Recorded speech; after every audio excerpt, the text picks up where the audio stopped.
Hello, everybody, and welcome to It Was Tuesday with your host, James Chen. This week is it's a busy week for fighting games. Obviously, we've had Frosty Fausting's results, TWT results, Capcom Cup starting this weekend, starting literally this Sunday with the LCQ event. So a lot of stuff going on, but one of the biggest things that's been going on, obviously, is the recent Tekken 8 information that has come out during the Tekken World Tour. I was expecting maybe just a little bit of like, oh, look, here's a trailer with cool stuff. But no, instead, they actually gave an entire 35-minute video demonstrating a bunch of the new mechanics and such, and everybody in my chat has been letting me know that the word aggressive is going to be a key word here for this video here. So I haven't actually seen it. So this is actually going to be my first time seeing this video. Now, normally what we do with a lot of these things when it's my first time, I watch it one time through and then we go back through it. Obviously, since this is 35 minutes long, that's not going to be happening at all. So we're just going to go through it, and even though it's the first time through, I'm just going to be pausing it, rewinding it as I see fit to analyze things as we go through. This might take aggressive. Okay. All right. Aggressive. I guess we have the theme here, but without further ado, let's go ahead and get started, because I know you people out there want to see all the information. If you haven't seen it either, this is all going to be new for you guys as well. But again, let's take a look at this video, and I will do my best, obviously not being a Tekken expert, but just kind of reacting with what I know and having a little bit of analysis myself based off of what I do know. So let's just go ahead and switch views over here. There we go. Let's do this, and I'll have the volume up pretty high here. And like I said, I'll try not to talk over the video unless I pause. So let's go and watch this video. This is crazy. Everyone hates Akuma, yeah. Oh, interesting, Gundam Judy Kai. Interesting, okay. Everyone hates Akuma, so we made everybody Akuma.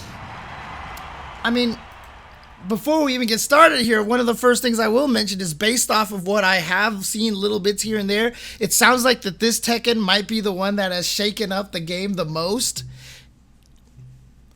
I'm down with that. Let's see what happens. Yeah, again, love the logo.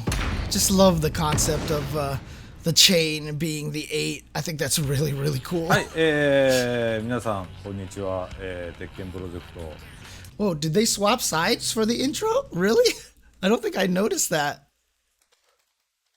Oh, let's see. Oh yeah. Interesting. And here we go, Harada-san. Of course, we all know who Harada-san is. Let's take a look.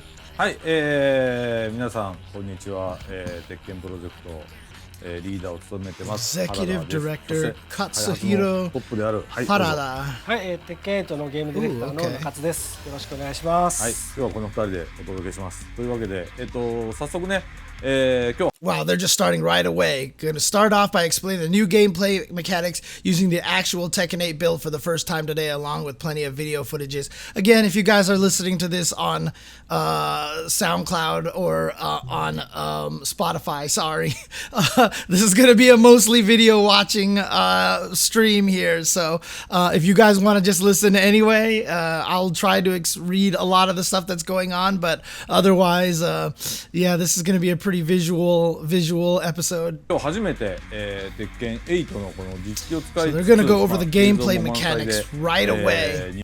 And since most of this dialogue is going to be in Japanese, I'll lower the volume a little bit so I can talk over Harada just a little bit here. But I definitely want to leave it so that you guys can still hear him and everything like that. This is the first time you've attempted something like this, isn't it? And he says yes. And yeah, they're basically saying that hopefully they can show some more of the features that will be available in Tekken 8. So they're gonna get started now. Here we go. Yeah, Gundam Jehudi Kai. We will talk about that in a little bit. The fact that Arika or Arika is helping out with the game here. So already on the screen, in quotes, aggressive. Okay, about battle concept. I'm sure many of you have heard the word aggressive, but I would like to reiterate it again. Says Harada-san. Aggressive.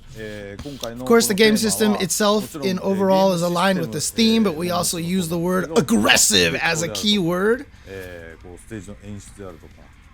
for all the detailed elements in the game, such as the visual and VFX. Now, one of the things that I will say is that Tekken has always been one of the more, in history, it was one of the more lackluster visual presentation games. Like, even though the graphics looked really good and everything like that, it was all the bells and whistles that I felt were kind of missing from the game. Even the KO3 angled replay thing didn't really give that nice, proper, cathartic release. Tekken 7, and, during the course of it, Tekken 6 started with it a little bit more, making things a little bit more flashy. But by the time they hit Tekken 7, they really kind of understood, and Harada has even mentioned that it was a focus of theirs to make sure the presentation was better, and Tekken 7 really brought a lot of the excitement with the slow-mos and the trades going into black and white and the zoom-ins on the counter hits and stuff like that. So they did a lot of really, really cool things in Tekken 7 that really brought out the presentation. And so the fact that Harada here is mentioning aggressive for the visuals and the VFX, I think is actually a really important concept here. It also has a lot of connection with the mentioned game system, which will be explained to you today for the first time, so please keep this keyword in mind. Please remember this keyword, aggressive. And so here on the screen it says vision, and it says provide both players and audiences the most exhilarating experience yet within the series through a new battle system and evolved visual expression. So again, it sounds like they're trying to do something very different here. And he says, so about the concept details, this is battle concept right here. I want both players and audiences to experience their greatest exhilaration. What did he say? Their greatest exhilaration. I missed that. Let's see here. Talk about the vision. Oh, within the series, okay. Through different elements such as the battle system, evolved visual expression, the camera work and direction and effects I mentioned earlier.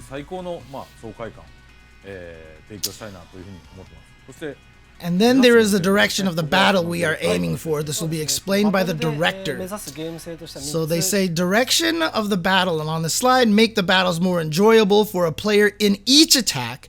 Make it easier for people to understand exciting battle moments and momentum shifts. This is important because, as I've mentioned before, I gave a talk one time, even at a game development school, about how with the concept of esports being visually and clear to audiences, not just players, but to audiences is really, really important. So that's a very, very, very crucial thing for them to be focusing on. It says enhance the character's specialty and characteristics. And so he says that these are the three main points that we are aiming for in the battle. So the direction of the battle. First, we want to make the battles more enjoyable for a player on the offensive side. Secondly, we want to make it easier for people to understand the exciting climactic points of the battles. I mean, they talked about the offense. I'm wondering if they're going to say anything about the defense, because Tekken, one of the hardest things about that game really is the defensive side of Tekken. So I'm really curious to see if they're going to say anything about defense. And lastly is to create a battle system that enhances the individuality and characteristics of the characters and allows players to fight more aggressively.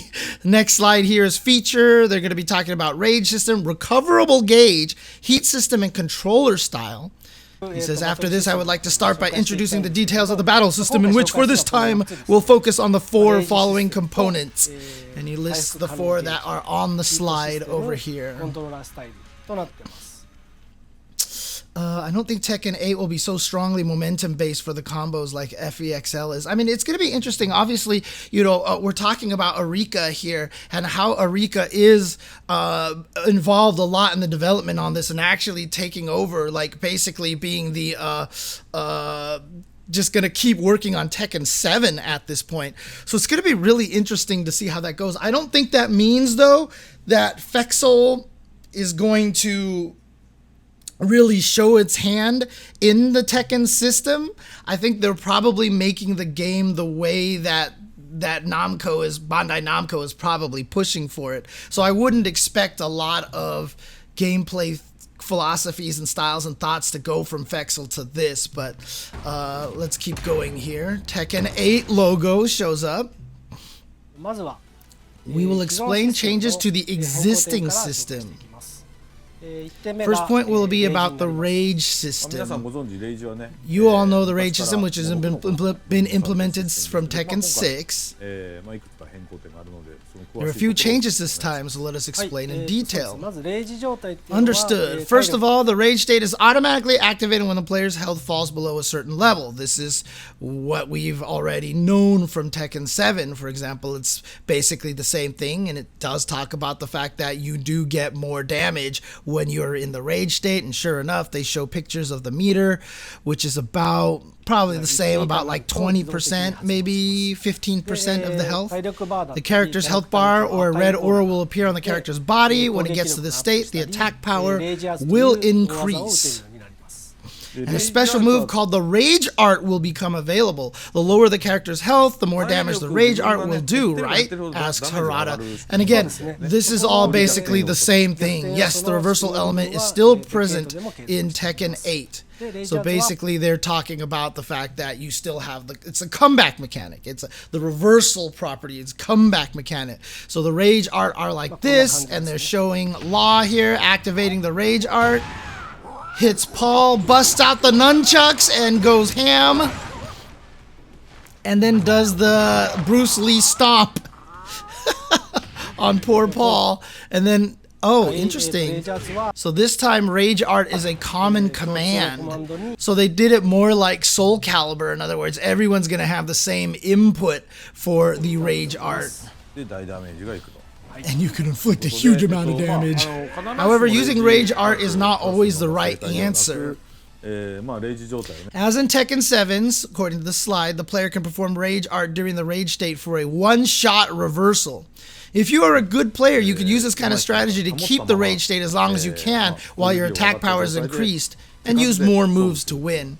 Again, all of this is exactly the same as Tekken 7. So none of this has changed at this point in time. Same strategy, same tactics, same concept. Do you want to spend it now to try to catch up, or do you want to save your rage state so that you can actually do extra damage, etc., etc.? So if you are interested in playing with rage, you can experience this in Tekken 7. So please give it a try. I saw someone tweet this picture out, and all I can say to that is, I understand, Harada. If you are interested in playing with rage, you can experience this in Tekken 7. I know this, I can confirm. Can confirm, Harada. Can confirm. Playing with rage in Tekken 7. 遊んでみる人はぜひ Oh, man. 体験できますので遊んでみてください Basically, what he means by that, though, is if you want to see what the system is all about, you can play Tekken 7, and it's pretty much exactly the same. Now, they say also the rage drive that existed in Tekken 7 as a special action during rage has been eliminated this time.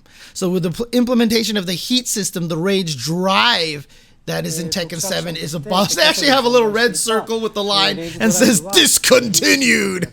Discontinued. Rage drive is gone. 初めてね For the first time, it is an element that will be eliminated.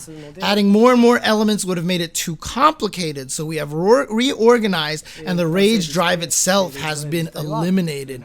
Interesting. Okay, so they were worried that it would be too complicated. So you mentioned earlier that the rage art commands have been unified, but let's explain a little bit more about the specific commands. Is there an easier 具 way? 体的にどういうコマンドになってるのかとより簡単な方法があるかと そうです基本的には Basically, all characters have the same command, which is forward, diagonal, down, and both punches.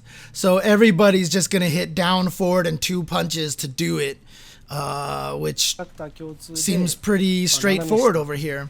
Or on PlayStation 5, by default settings, you can hit R2, which I'm sure is going to be mapped to the two. Oh, actually, no, R2 button to activate the rage art with a single button. You don't even need the motions. You just hit R2 and it comes out as a rage art. Holy crap. You're right. Down forward 1+2. Good. Must use Tekken terminology. And for these kind of controllers, for example, on PlayStation 5, you can use the R2 button. That's right. In Tekken 7, we also made it that it can be activated with a single button. But this time, we haven't inherited this feature. Modern controls, exactly, Grayson. Finally, we are talking about a completely new element implemented from this time. I don't know if I would call it completely new. Let me see here. In a sense, it was actually somewhat existed in Tekken Tag Tournament, but the system is renewed again. Interesting. Please explain. This time, recoverable gauge has been added to the health gauge. So are they doing white life? Are they actually doing white life here? Because obviously in the Tekken tag games, as your character gets beat up, they have white health. And then when you tag them out, while they're sitting in the back, they actually recover that health. So it sounds like they're going to be doing something the same thing, but obviously you can't tag. So how is it going to work here? This recoverable gauge will retain some of the damage from combos as recoverable, or as a part of the damage that becomes recoverable when guarding certain big moves. Oh, are they going to do chip damage in this game? So recoverable, a part of the damage taken by blocking certain big moves or by aerial combos remains as recoverable gauge. Interesting. Now it does say here by certain big moves or by aerial combos. So does that mean you only get this recoverable energy as you're being juggled? But if you get hit straight up by like a natural combo string on the ground, that doesn't generate any white health? Let's find out. Thus, the system is so important that it is paired with the heat system. So it is similar to the red gauge in Tekken Tag series, but what makes it unique is that it does not recover over time. Okay. Similar to, oh, whoa. So how does this work? That's a big deal, isn't it? Asks Harada. Yes, resting normally does not restore health, so now we'll explain how to do so.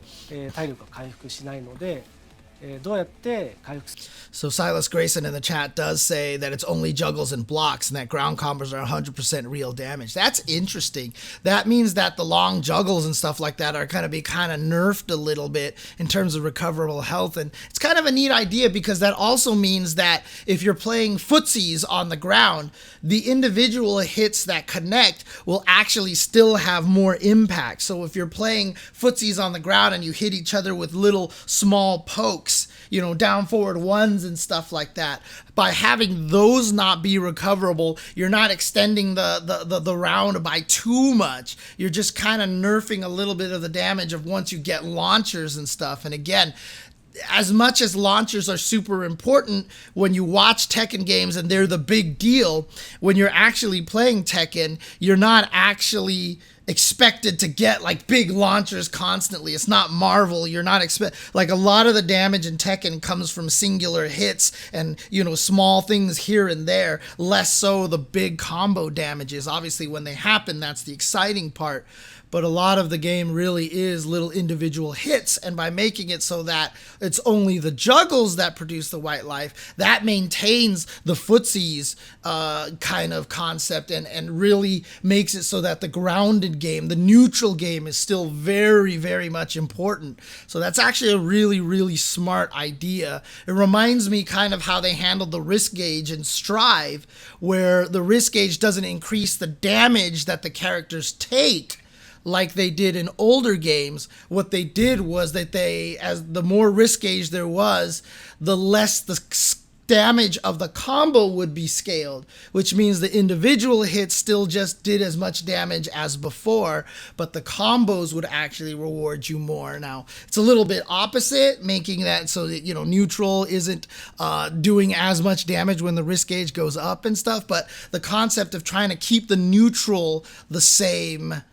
and changing the way the combos work is kind of where the similarity where the similarity lies. はい、やっぱアグレッシブ Since the key word aggressive is settled in the game development, we thought that the more aggressive moves a player takes, the more one's health will be restored. So it says recovery of the recoverable gauge. It is similar to the red gauge, but okay, that's the same slide as before. 考えて攻撃をヒットさせたり We have made it so the player regains strength by hitting with an attack or by making the opponent guard against an attack. So what's interesting about this is the opposite of Vampire Savior. So in Vampire Savior, you had the recoverable health. I mean, it's kind of the same concept. In Vampire Savior, you had the recoverable health, but the idea was the game was so...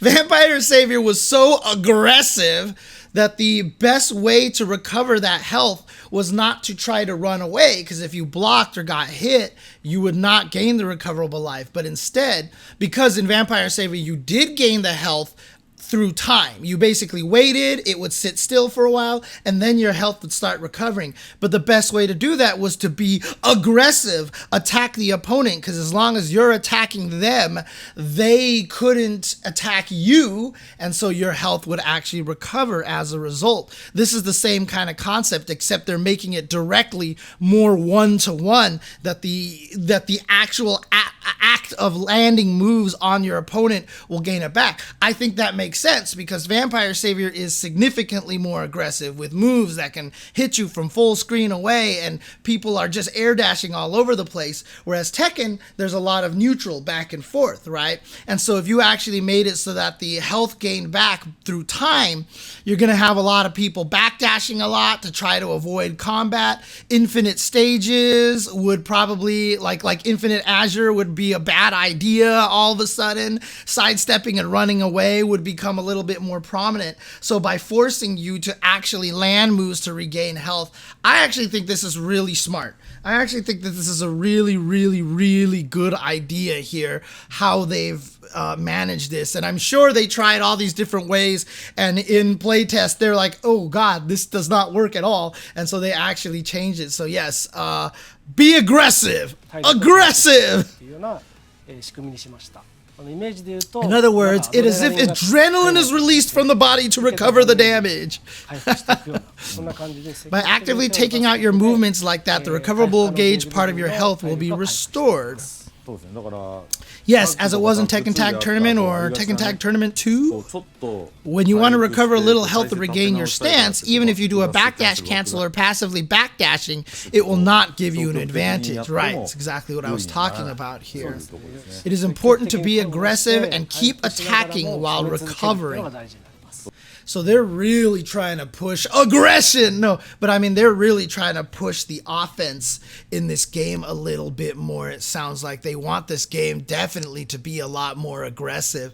And again, this is really starting to sound like this might be the biggest change. Like, again, don't get me wrong, Tekken is obviously changed drastically from game to game, with games like Tekken 4 being one of the most completely different games where they lowered the damage and, you know, they had more freeform movement, objects on the stage, more stage interactions, etc., etc. But for the most part, Tekken has remained fairly similar, you know, similar kind of style, similar mindset, different changes in how you approach small things, different things to watch out for, like rage arts, rage drives, and the armored attacks, for example, the break attacks, I think they were called. You know, lots of little things here and there changed, but for the most part, it's been similar. Obviously, the rage, you know, adding rage was a new thing, but this feels like it's actually more different, right? And Ebenken in the chat even says, not sure how I feel about aggression. Tekken is about the slow methodological gameplay, not ruthless aggression era. But again, fighting games are changing a lot. Aggression really is kind of the name of the game, as we've seen even zoners really losing a lot of power in fighting games recently. It really is about pushing forward. And, you know, I think a lot of this honestly is being affected by esports. This is an audience thing. This is a participation thing. People want to see action, and it's a very interesting thing. Now, obviously, when you watch MOBAs and stuff like that, the first part of the matches is a little bit slower pace as people are building up stuff. But everyone gets excited by the big moments and stuff like that. But those are very, very different style of games. Whereas fighting games, when people are dashing back and forth and not pressing buttons at all, it's very weird for people new to fighting games showing up and seeing that, right? It's weird to them to see people not attacking in fighting games, which is why as a commentator, I try to make sure I get hype when people are being very patient, or, when people in Street Fighter V, for example, are walking back and forth and haven't pressed a button. I try to talk about it admirably to make sure people understand that this is a smart thing to do, that this is not, like no action, it's boring or whatever like that. So it's going to be really interesting to see how this changes this gameplay, and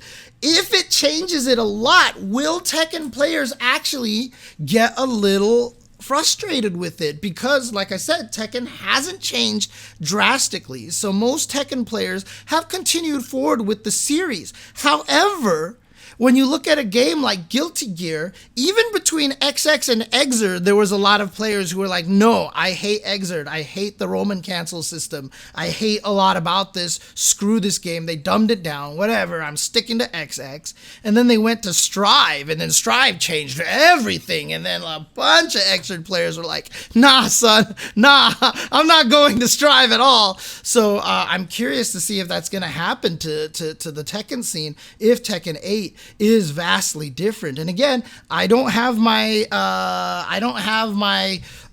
feelers in the Tekken community, so if there have been in the past Tekken games that have come out and made Tekken players go like, nah, son, this isn't Tekken anymore, let me know, because for the most part it feels like a lot of them have been the same players. So some Tekken players have expressed some positive opinions, saying finally it's not another Tekken 5. Interesting, okay. But yeah, this is the fighting game cycle distilled, as the real Kimosabe says.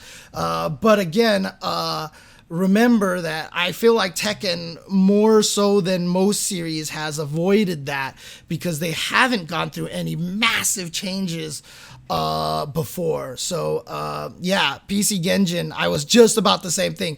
It's going to be interesting. It's going to be interesting. So, yeah, and he does bring up a good point. Tekken 7 blew up in a way I really didn't expect. There's a lot to be said about whether the change was necessary. Yeah, I mean, look, this is the common thing. Street Fighter V and Guilty Gear Strive. The two commonalities between those two games is that defense is very weak. Both of those games, defense is very weak. When you played Guilty Gear Exerd, you had Blitz. You had instant blocking to change the frame data, for example. You had faultless defense. The backdashes were way more invincible than they are now.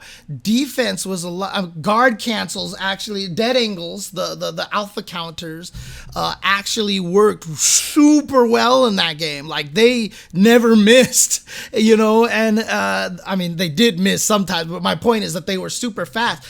Defense in that game was a lot stronger. Street Fighter 4, you have uppercut, FADC backdash, invincible backdashes, invincible DPs on wake up, etc., etc. Again, defense was stronger in older games, and these days it feels like a lot of people are really moving away from that. The developers are really pushing away from defense. So like I said, this will be really interesting to see if they start adding more, or maybe they even talk about some defensive mechanics in here. I haven't seen it yet, but let's keep going. So, well, I mean, Exerd defense, LOL, says Nuona, which, yes, I get what you mean, but that's just because the offense in Exerd is ridiculous. The offense in Exerd is ridiculous. So if you put an Exerd character directly into Strive, they would murder everyone because the mix-ups are just ridiculous. But at least Exert had, for example, like Milia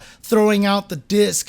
There's all these new techniques to make sure you throw them out and be at ranges where the blitz shield isn't going to actually hit you and stuff like that.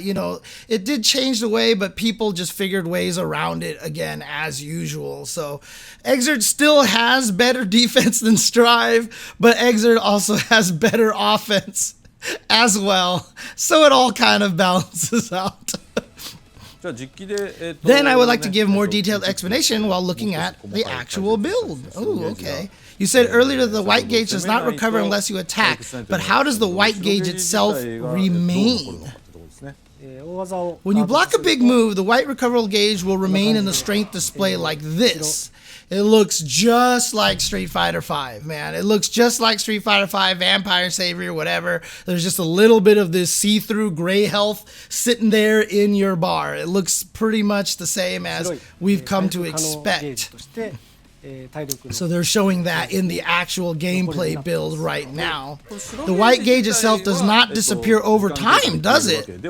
Oh, interesting. So he got hit. Wait a second. Hang on a second. Are there certain moves that just cause white damage?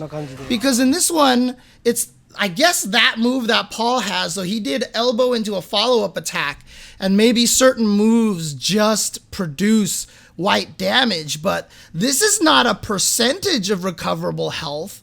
100% of the damage that Law just took from Paul's palm strike is recoverable. This is not a percentage from this clip. And then he does it again. Let's see.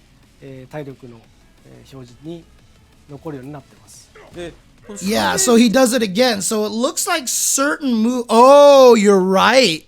He's blocking. Holy crap. That is a lot of damage from block.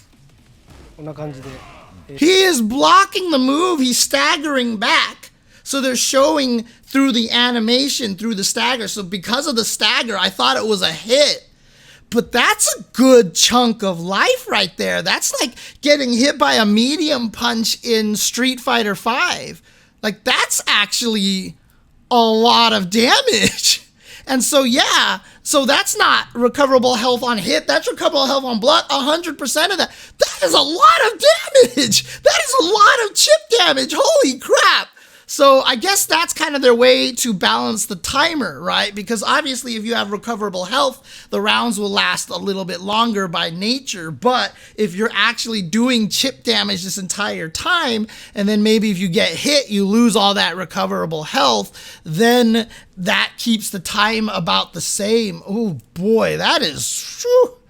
Yeah. For sure. So Shay mentions, keep in mind this specific screen is definitely interruptible and or parryable or sidesteppable, because there's a lot of delay. So they're going to be careful about balancing the moves that chip. For sure. For sure. I'm just saying that is a lot of freaking chip. That is like an unblockable low, right? That is an unreactable low worth of damage right there. So a lot of the times when people teach Tekken, they tell you unreactable lows are like the chip damage of Tekken. It's just damage that you're going to end up taking. Well, it looks like they've extended that now to this block damage here. This is crazy here. Oof, boy, okay. We'll see what happens, but yeah. Yeah, so now he's going to do a second one here, boom. And the interesting, he does the second one, and all it does is just add more to the white gauge. It didn't change anything. It's just chip damage. The white gauge is just sitting there like that. So yeah, Harada asked, the white gauge itself does not disappear over time. Oh, but now lows erase the white life. Oh my God, you're right. Unreactable lows are gonna be so scary.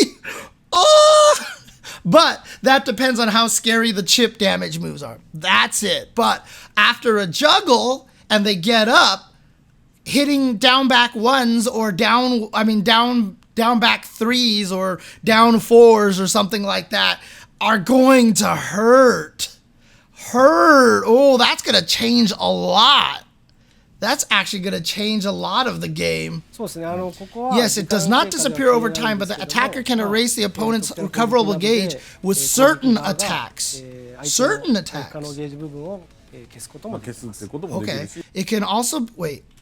What does that say? But the attacker can erase the opponent's recoverable gauge with certain attacks. Yes. Okay. It can be also be erased, and if the attacker hits a low attack, a part of the gauge will be reduced based on its damage, like this. Oh, interesting. So it doesn't erase the whole thing. Okay. Okay. I thought it was gonna just instantly delete the entire recoverable gauge, but instead it actually just reduces a tiny bit of it. Yeah, so he lost a little chunk of it. And in fact, it almost looks like, wait. So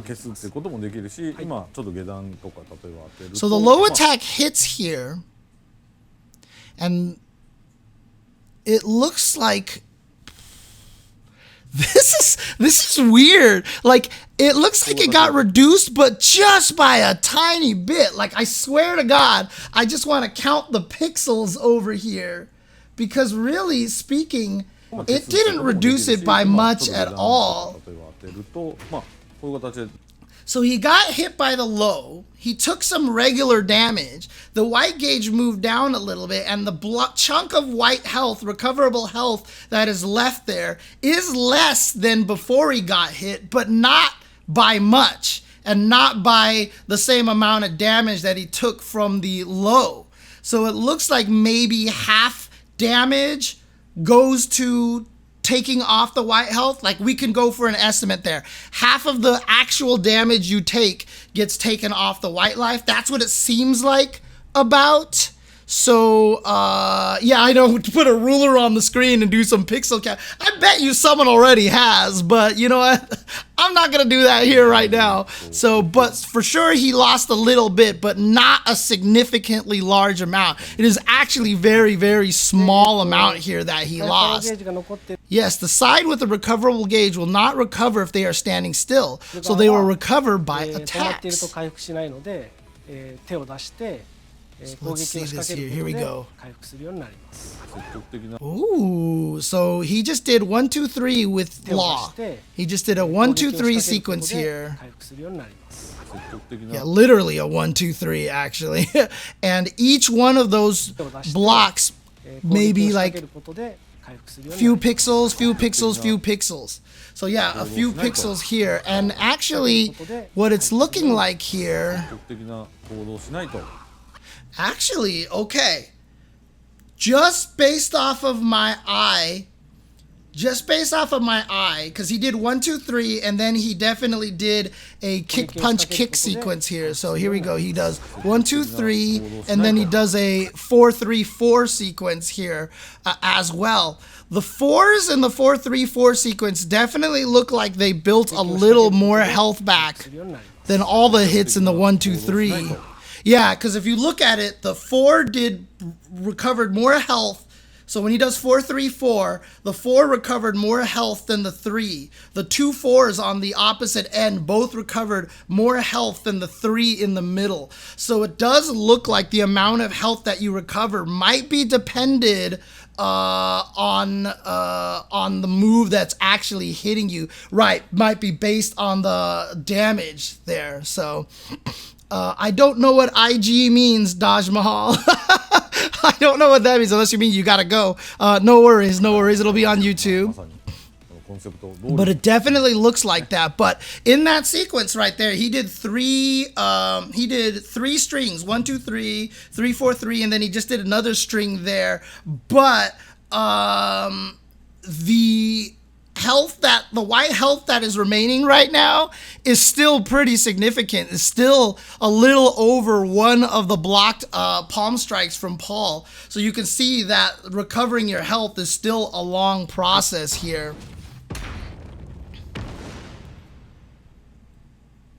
I would like to explain in detail about the heat system, which is the core system. So here we go, the heat mechanic. I briefly explained a little bit about this in the second trailer at the US Regional Finals. 説明しました。まあ、でも However, I don't think you got the full picture at all there. So today, I would like to go into that in depth. はい、じゃあ皆さ Now, ん let me explain the heat system that you have all been waiting for. Okay, this is the big one right here. Oh, okay, maybe not necessarily the big one because the next chapter is ginormous. In a nutshell, the heat system is a period of time that is overwhelmingly beneficial to an attacker. Interesting. So this is seriously like some sort of custom combo or Ganagin or something. So, okay, a slide popped up. What is heat? Period of time that is overwhelmingly beneficial to an attacker, featuring the concept of being aggressive. The user enters a state of enhancement and awakening it really is an awakening actually for a certain period of time and can create a starting point for tactics and offensive actions. The main feature of this system is that for a certain period of time, a player is in an enhanced or awakened state. Okay, so he's repeating this, allowing one to create a starting point of tactics. So let me first show you the heat state. There's one simple way to enter a heat condition. All right, Paul just did zoom in animation power up into punch, and now he's glowing whitish blue over here. When you activate heat condition, you enter the heat state. The character is covered with blue flames, and the timer, which we call the heat timer, starts decreasing. Wow, Tekken has a new meter. I totally didn't even notice that until just now. Has Tekken ever had another gauge? This is max mode. This is like max mode in KOF. Has Tekken ever had an extra gauge? I think this is the first time Tekken has ever had another gauge. I mean, Tekken 7 has obviously had meters with Akuma and Geese, but yeah, this game here, now there's actually a special thing, and he's activating heat gauge at completely full health. By the way, this doesn't look like, this is like I mean, you'll probably build the gauge as you go during the course of the fight. And once you get it, now you can activate max mode, basically. That's right, Eliza has meter too. You're right. Now, what's interesting is the activation of this does cause chip damage. When you activate heat condition, blah, blah, blah, and the heat timer starts decreasing, we saw that. Oh, wow. Okay, that's pretty fast. Okay, so just so you guys have an idea of this, activate, drain, about 25% gone, 50% gone, 25% gone, empty. All right, so let's actually... I'm actually curious. I'm actually curious about this. So I'm gonna do this right now. I'm actually gonna do this here. Let's see here. So activate. Okay. So I'm using a stopwatch on my phone right now. Yeah, it seems about 10 seconds. It's about 10 seconds. Okay, so it's about 10 seconds. Oh, okay, so they actually said it lasts 10 seconds if you do nothing. Interesting. Oh, you can't build this meter like you can in other games. Okay, we'll see how that... Okay, we'll keep going. But basically it says, can you explain specifically which operation? Wow. Thanks for the subtitle time. Not from a specific move. Which operation you did just now, not from a specific move. Okay, it's just the R1 button. You just hit the R1 button and then Paul goes, punchy punch. And this and anytime activated, and then when you do, yeah, so if you do nothing, the heat state ends in 10 seconds. Okay, there they say it right there. I jumped the gun, I'm sorry. But it's rather long, surprisingly, the duration of the effect. Yes, heat state is basically 10 seconds, but actually the decrease in the heat timer can be stopped by itself. Whoa. You can see that the timer stops when the opponent is blocked or hit by a move, and everything is doing chip damage. Everything is doing chip damage in this, and when you block stuff, the meter stops going down. So anytime the opponent is in hit stun or block stun, the timer stops moving. Holy crap. It means you can keep the advantageous situation going. Oh my god. It means that you can push your opponent to your favorable place. So heat timer can be activated once per round for 10 seconds. Heat timer stops while an opponent is hit or down state. Oh my god, so if you juggle, does it just not go down at all? So if I launch him, does the heat state just keep going? If you play well, you can keep the heat state for a long time, once per round. Whoa! So it's more advantageous if you're being aggressive, as the concept says. If you are on the defensive, you are at a disadvantage. Whoa. It might be only in the heat state, K-John, just to indicate that you're taking chip damage. Yeah, when you glow like that, I think that just means that, yes, you are taking chip damage. And so Paul has lost like maybe 70% of his heat gauge timer in this demo just by hitting 1-1-2s and 1-1-2s and 1-2s and whatever all day. And Law has lost about, he has about a 25% white health chunk built up from blocking all of that stuff. Wow. Wow. もうコンセプト通りしっかりアグレッシブにやっていった方がより有利だよ。 Dang, this is People can mash buttons again. It is designed to have an advantage to players with an aggressive nature. Now, obviously, a lot of people are like, oh my god, it's going to force people to mash. But again, Tekken is a game very much about stealing turns and taking turns and stuff like this, right? If you're fighting against somebody who activates heat mode and starts being really aggressive, 1-1, blah, blah, blah, 1-1, blah, blah, blah, blah, like keep trying to be aggressive, if they don't know how to be aggressive, they're going to get destroyed, right? I mean, pro players are just going to know, okay, you're doing 1-1, whatever, I'm just going to low crush this, or you're going to down one or do all this other stuff. I actually feel like, that, you know, at the highest levels, you'll be able to blow someone up. I think it's going to be scary, though, once you get a good player with this in mind. However, they're going to be, you know, understanding when it's not their turn and they're going to be blocking, so their heat gauge is going to continue going down and stuff. Yeah, exactly. Like Isaac Locke says, their flowcharts are going to be exposed for sure, for sure. 99% all ones are safe on block. Right. But they're all low crushable. That's the important thing, right? If you're just going to sit there and one all day, I'm just going to crouch and then just completely destroy you with my crouching launcher, right? You know, if I'm king, I'm just going to do while crouching down forward. Was it 1 or 2? I think it's 2, down forward. No, it's down forward 1. I don't know. Look, again, people telling me that the left-right thing is intuitive. As a person who can't remember what arm is punching with what, who's dyslexic between left and right, doesn't help at all. Oh, man. So there's a lot of ways to blow that up. I don't think it'll be too bad. I don't think it'll be too bad.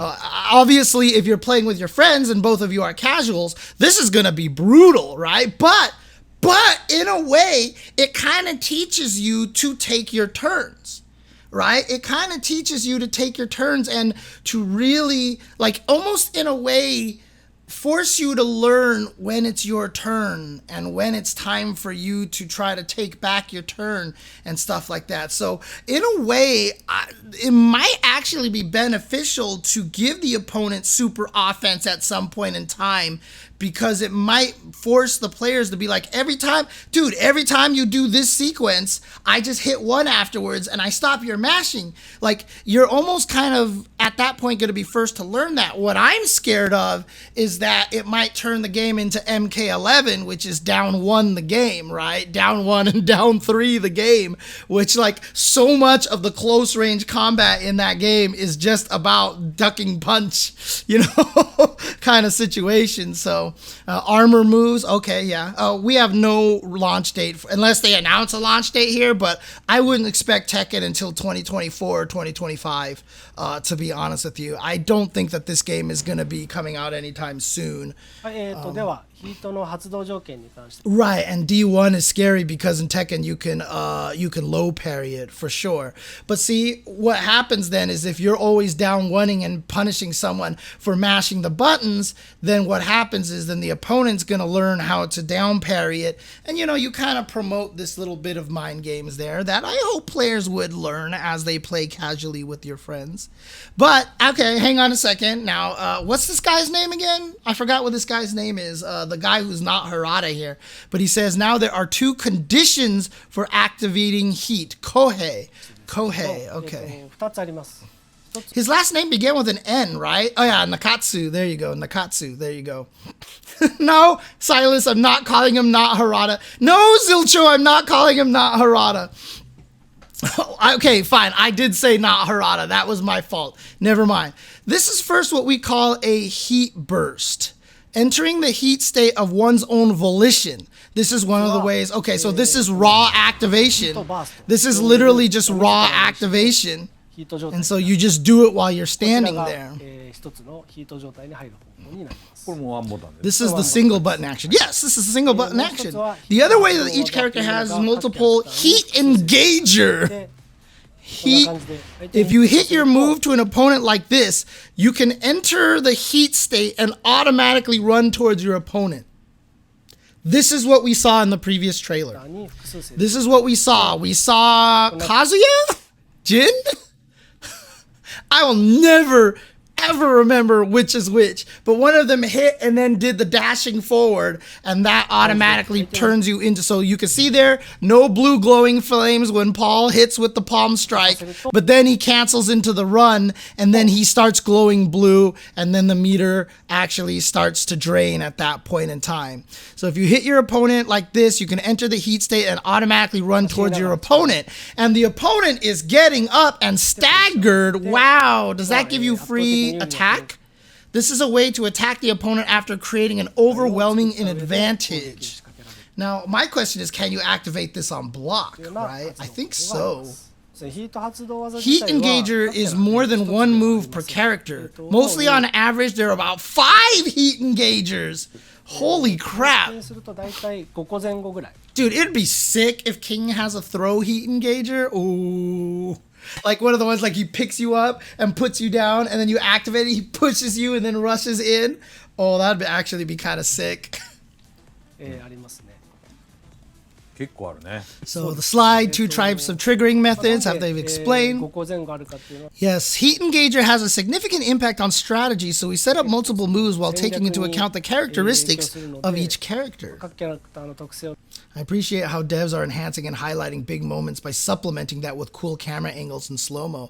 And like I said, that was the big deal. That right there was the biggest weakness of Street Fighter V. From a presentation standpoint, Street Fighter V was one of the most blah and like plain fighting games ever. That's why I like Strive. That's why I like the stupid combo meter and the counter at the bottom of the screen and the wall breaks and stuff like that. It adds a lot for the audience, for people who don't even play the game. Like I said earlier in the stream, it's very important now that we have to understand that to maintain a video game's popularity, a fighting game's popularity, yes, we have to consider the audience, right?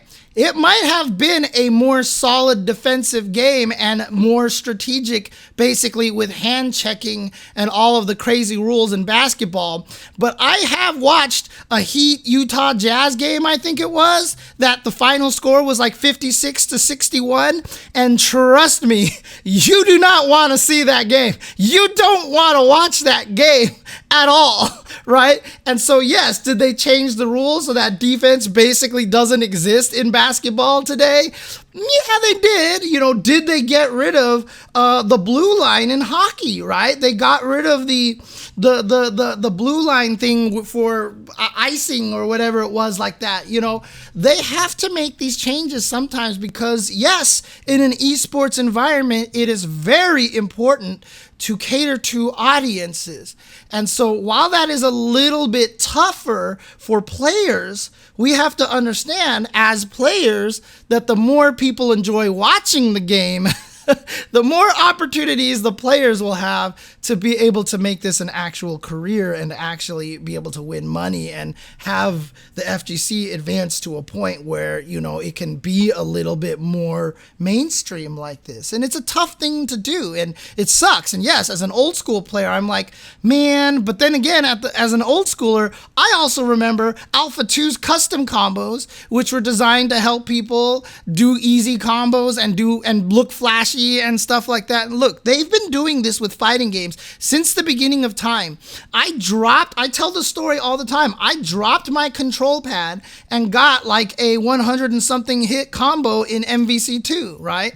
Obviously it hit the 2 assist buttons and the team super came out. The point being is that they're trying to make video games more flashy, and they've been doing it this entire time. It is not antithetical to what we know about the history of fighting games. History of fighting games has always been about trying to make things flashier and more palatable to people and to make it easier to play. People have been trying to dumb down fighting games. Let's not talk about Alpha 1, okay? Alpha 1 is the ultimate example of dumbing down a fighting game. You go from Super Turbo to Alpha 1. At that time, we didn't understand the concept of dumbing down. So when Alpha 1 came out, we weren't like, oh my God, they're trying to cater to bleh. Like, we didn't have that mentality yet because it was the first time we'd ever encountered it. But if you look back on history right now, Alpha 1 is probably one of the most dumbed down fighting games in the history of fighting games. And it was the second series of Street Fighter. Literally the second series of Street Fighter, the first game, was probably one of the most dumbed down fighting games and catered to beginners as humanly possible. So again, well, Alpha 1 was hard because Guy was kind of stupidly good. Oh, man. So, does it actually bring in more people? Back then, not really, because the fighting game genre had kind of past its prime already. Nowadays, it might. We don't know. That's the problem, Chisastoa. We don't actually know if it will bring in more people or not, if it actually... Now, the biggest evidence we have right now is that, one, Tekken 7 was the most popular Tekken probably ever, had more entrants, more players, and in fact, at one point in time, ruled the FGC. And like I said, Tekken 7 had better presentation than any other Tekken ever. Second proof, Guilty Gear Strive, best-selling Guilty Gear game ever. Does that have to do with more of the netcode than the presentation? Probably. Presentation doesn't hurt, though. The presentation doesn't hurt. And Guilty Gear Strive has already had, and again, by the time we've reached a second year for most fighting games, the number of entrants usually drops pretty drastically. Guilty Gear Strive this past weekend just had over 1,000 entrants at Frosty Faustings, making it the third tournament that it's ever had with over 1,000 entrants. Combo Breaker was 1,000 plus, Evo was 2,000 plus, and now Frosty Faustings is 1,000 plus. Strive is not losing steam. Strive is not losing momentum. Does this have to do with the netcode? Probably 60-70% the netcode. But 30% being presentation and having it so that people feel good about themselves when they land counters or when they get the wall splats or when they actually get to land the 80% damage combo. That is addictive. It really is. When we played hyper fighting back in the day, when I landed low short stand fierce uppercut as a meaty with Ken and stunned you and then jump fierce stand fierce uppercut and you died because you didn't block my low short on your wake up, that felt good. All right? So again, things like this actually do make a difference. And so by making the game a little bit more palatable like this for viewers, we don't have obviously solid data to prove whether that makes a game more popular or helps. But from what we've seen so far, it feels like it makes difference. It makes a difference. Right, Tekken 7's user interface and menus are better. It's nicer graphics than other games. But I'm telling you right now, the slow-mo, everybody gets hype over the slow-mo. Every time the slow-mo happens, the commentators go crazy. You can't help it. You just get hyped for it because that's just the way it goes. And same thing when I'm watching Guilty Gear Strive and I'm commentating and someone lands a big counter hit, you're like, oh God, like you just can't help it. And it really, really helps. It really helps a lot, in my opinion. And so, yeah, did all the zoom-ins and slowdowns and black and whites and all these things in Tekken 7 help Tekken 7? Certainly made it a lot more fun for me to watch. I certainly never watched Tekken all that much before in the past because I really thought it was boring looking because I really felt like the game wasn't presenting itself in a way that was particularly exciting. And yes, I really do feel that about Street Fighter V, which is why my commentary is focused in a way for Street Fighter V really to try to point out why the mundane looking things are actually crazy. Like when someone hits a button when they're minus. You know, when Momochi hits a button when he's minus, it's not he's mashing, it's because he had a calculated guess. And so I'm going to call that out because Street Fighter V, like without commentary, is really not a fun game to watch. Honestly, because there's not a lot of like presentation factor to that game. There just really isn't. You know, presentation makes a big difference. It makes a very, very big difference. And so I have intentionally learned when I commentate Street Fighter V to try to enhance the things that the players are doing that you should be getting excited about. One, to educate you so that you can be excited about it when I'm not commentating it. And two, to make you understand that just because the characters are walking back and forth and not doing much and that there isn't any crazy zoom-ins, that it's still pretty exciting. And even in the definitive patch, if you look at the definitive patch, they added zoom-ins to a lot of moves. They understood it too. I don't know if they were listening to me talk about this all the time because I've been saying this for the past 6 years about Street Fighter V, is that it is one of the weakest presentation fighting games of all time. And they added a lot more screen shakes and zoom-ins in the definitive patch for that purpose. Honestly, presentation is a big deal. So Chusastoa says, let's suppose dumbing down is the way to grow the FGC. What happens when it's big enough? We undumb games? No. Again, dumbing down is a bad way to describe it. Really, right now, what we're starting to see is a really intelligent way to dumb things down, right? So when you dumb down a fighting game, it doesn't drag the ceiling with it. It doesn't drag the ceiling with it. You can actually dumb down a game and then do this. This is important concept to understand. When you make a game a little bit easier for beginners to play and more palatable to play, you aren't dragging the skill ceiling down with it. You can keep it up here. The paragon of this is Super Smash Bros. Melee. Super Smash Bros. Melee is one of the most technical fighting games you are ever going to play in your entire life. Requires perhaps some of the highest levels of execution to play. Yet anybody can jump into it because it's dumbed down enough that everybody can run in and play the game and just have fun.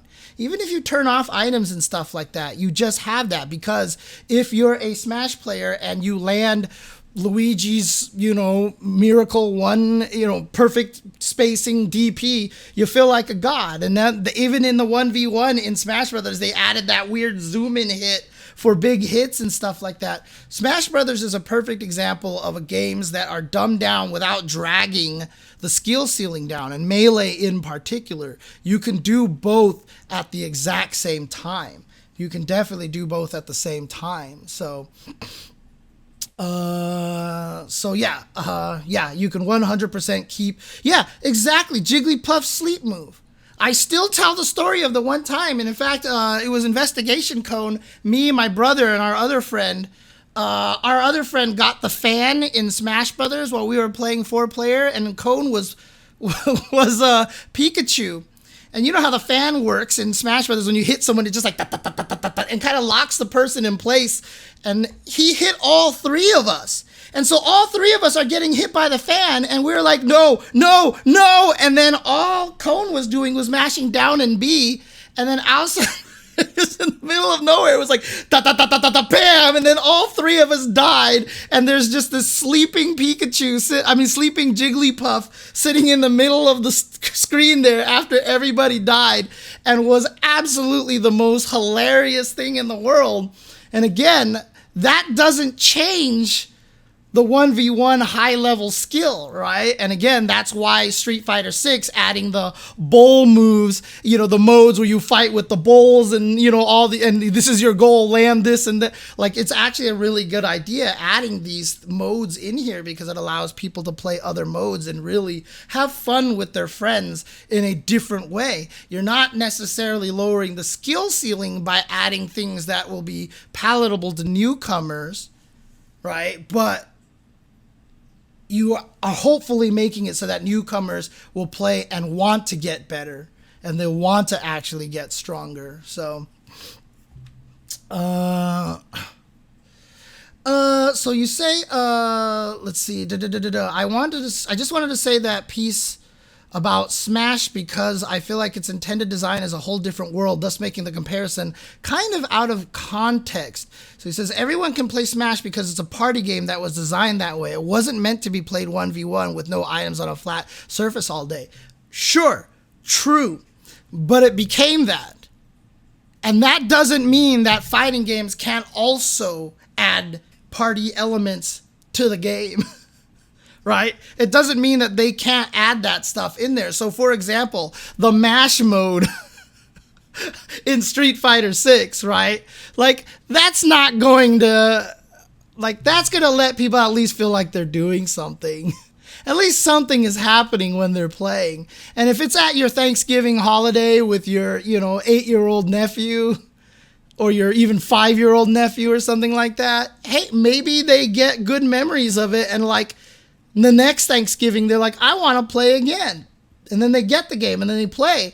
And as they play, they learn. Let me tell you something about my nephews, okay? My nephew is 13 years old right now. He was probably a better Smash. He consistently became a better Smash player than my brother, who we played Smash all the time. He is by far a better Smash player than my brother went 3 years ago, 4 years ago, maybe already. Don't underestimate these 8-year-old, 9-year-old kids, okay? You put them in front of Street Fighter 6 and then they learn that they were just mashing buttons and it was doing stuff for them automatically. And they're like, I want to learn how to play this for real.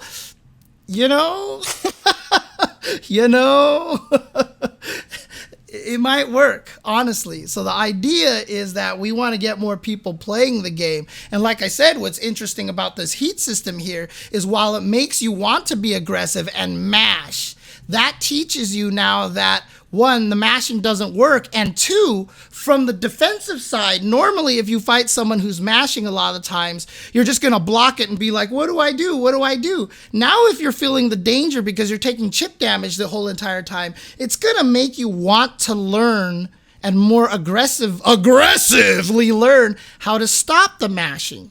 So it's kind of interesting. So it's kind of an interesting concept here. And so that's kind of why, because I had said it too. I wanted a mode in Street Fighter where I could pick up an item and makes my fireballs unblockable for 5 seconds. And then that means that the opponent's just going to learn to neutral jump or just have all their anti-fireball moves ready to go. You're going to learn to neutral jump fireballs, right? Have items in in Street Fighter 5 or Street Fighter 6. You do that and you force people, make it so that an uppercut does 50% damage. So now the opponent's just going to want to uppercut all day. So every time he gets next to you, you're going to be like, screw it, I'm going to block. I'm going to take the throw. And all of a sudden you're learning how to take the throw. It's introduces different concepts when you stretch the rewards for things. You start learning new strategies in fighting games. And it's kind of what I'm thinking the heat system might actually do. So it's kind of interesting. Instead of simple controls, why not tap controls like MK? I can't do 180 motions to save my life, but I can do it in Injustice 2 because it's tap, which is funny because I can't play Injustice because it's tap. I actually turn on half circles and stuff. So if it was an option for both, I would actually do that. That was my kid in Mario Kart. I taught him how to drift and it was over. Dude, kids are crazy, dude. Kids are crazy. There's more evidence that suggests Sakurai did intend to push the competitive aspects of the game. He stated in interviews he was strictly motivated to make Melee closer to what other fighting games were doing at the times in terms of ceiling. He just didn't think people would take it that far. Yeah, I mean, remember, he grew up in fighting games, right? Fatal Fury was his first fighting game, and he grew up on fighting games, so maybe. I mean, the arcade stick layout for Tekken is a big deal because Electric Wing Godfist difficulty lies in joystick button combination. It doesn't work for hitboxes and cross-ups and stuff like that, so creating an execution difficulty that is based off of the input device is outdated at this point, is archaic at this point. The hitbox is not a free, I can do everything easy. If you play Guilty Gear Xrd, the hitbox does not make you do Johnny missed cancel combos a lot easier than the joystick. Okay, the execution is based off of the stuff that you have to perform. The problem with Tekken Electric Wing Godfist is the concept that you have to hit down forward on the exact same frame you press a button, and on a joystick and a button, it's really hard to know. It's really hard to know. Different joysticks have different pulls, have different zones of clicking. The nubs can actually be worn down a little bit, changing the timing a little bit, etc., etc. There's a lot to be said about that, but again, that is specific to one piece of hardware. Does Tekken 8 change that? Who knows? We'll find out. But in any case, really interesting little sidebar over there about dumbing down of video games. Let's keep going. Otherwise, I'm going to be here for 9 hours. Because I could talk about these topics all day. All right, let's keep going here. We're still on the heat engager. So for beginners or people who want to start out this time, those 5 moves are the main ones to learn, and they are easy to understand. See, that's interesting. They're forcing you into pet moves. I have talked about this before. To learn fighting games, get pet moves, right? Soul Calibur does this a little bit by having the lethal attacks. You know, Street Fighter doesn't present this to you in any sort of meaningful way in learning what your pet moves are, right? And again, there are no right answers to pet moves. This just depends on who you are. But that's the best way to learn fighting games. Focus on a small subset of your moves, abuse them until you start learning that either A, they're not good and you need a better pet move, or 2, all your pet moves don't handle a certain situation that you need to learn, so you got to learn a new pet move. You always want to start small in fighting games and expand outwards afterwards. So if this is what Harada's trying to do, to force you to focus on these pet moves, that's an interesting idea. That's an interesting concept here. I'd love more engaging, competitively viable arena fighters. Yeah, absolutely. Let's see. をまず中心に覚えるっていうこう分かりやすさみたいなところはやっぱあるんだよね。そうですね。やっぱそこは意識して。Yes, that is what we were conscious of in making this game. There are so many different moves in Tekken. In order to make it easy to know which moves to learn first, we set heat engagers to each character's characteristic moves. See? That's exactly what they said that they're doing. And I think that's beautiful. I think that's really, really smart. It's like the old days, the install cards. Whoa, what are install cards? Oh, like those arcade cards that you put on the console that say, first of all, you need to learn those things. Yes. The thing that you actually put on the arcade cabinet. We set up the heat engager with the idea that if you use only these moves, you can play reasonably well. Perfect. Beautiful. I like this so far. I'm really enjoying what I'm seeing here. So even if it is a character which is new for you, if you learn heat engager, you can fight reasonably well and look cool. I wonder if they're spying on my streams as well. I've seen that Capcom frame data gauge in Street Fighter 6, okay? I'm pretty sure Capcom is spying on me. But is Bandai Namco spying on me as well? They could be. They could be, because all of my great ideas are making their way into fighting games these days. Let me tell you, all of my great ideas are making it into fighting games these days. かっこよく Yeah. になってます。まあ何より In も fact, King has so many moves that he King could とか hold the Guinness すごい record in the 技 world of すごい fighting でも games. Yes. あれ格闘ゲーム界でもギネス記録取れるぐらいあるめちゃくちゃありますからね。また僕個人的には I キングを personally 使わ haven't ないけど used King, 今回 but the の most important thing is, due to the addition of this heat system, it gets actually very interesting to use him. I can learn only the heat engager of King, and with that alone, I can use it even though I can't use King very そうで much. すよね。 The range of characters that can be used will increase for existing players, and it will also make it easier for beginners to try out various characters. What's standing out over here to me is he's talking about the number of moves for characters and everything like that, but he's talking about it like they're keeping most of them.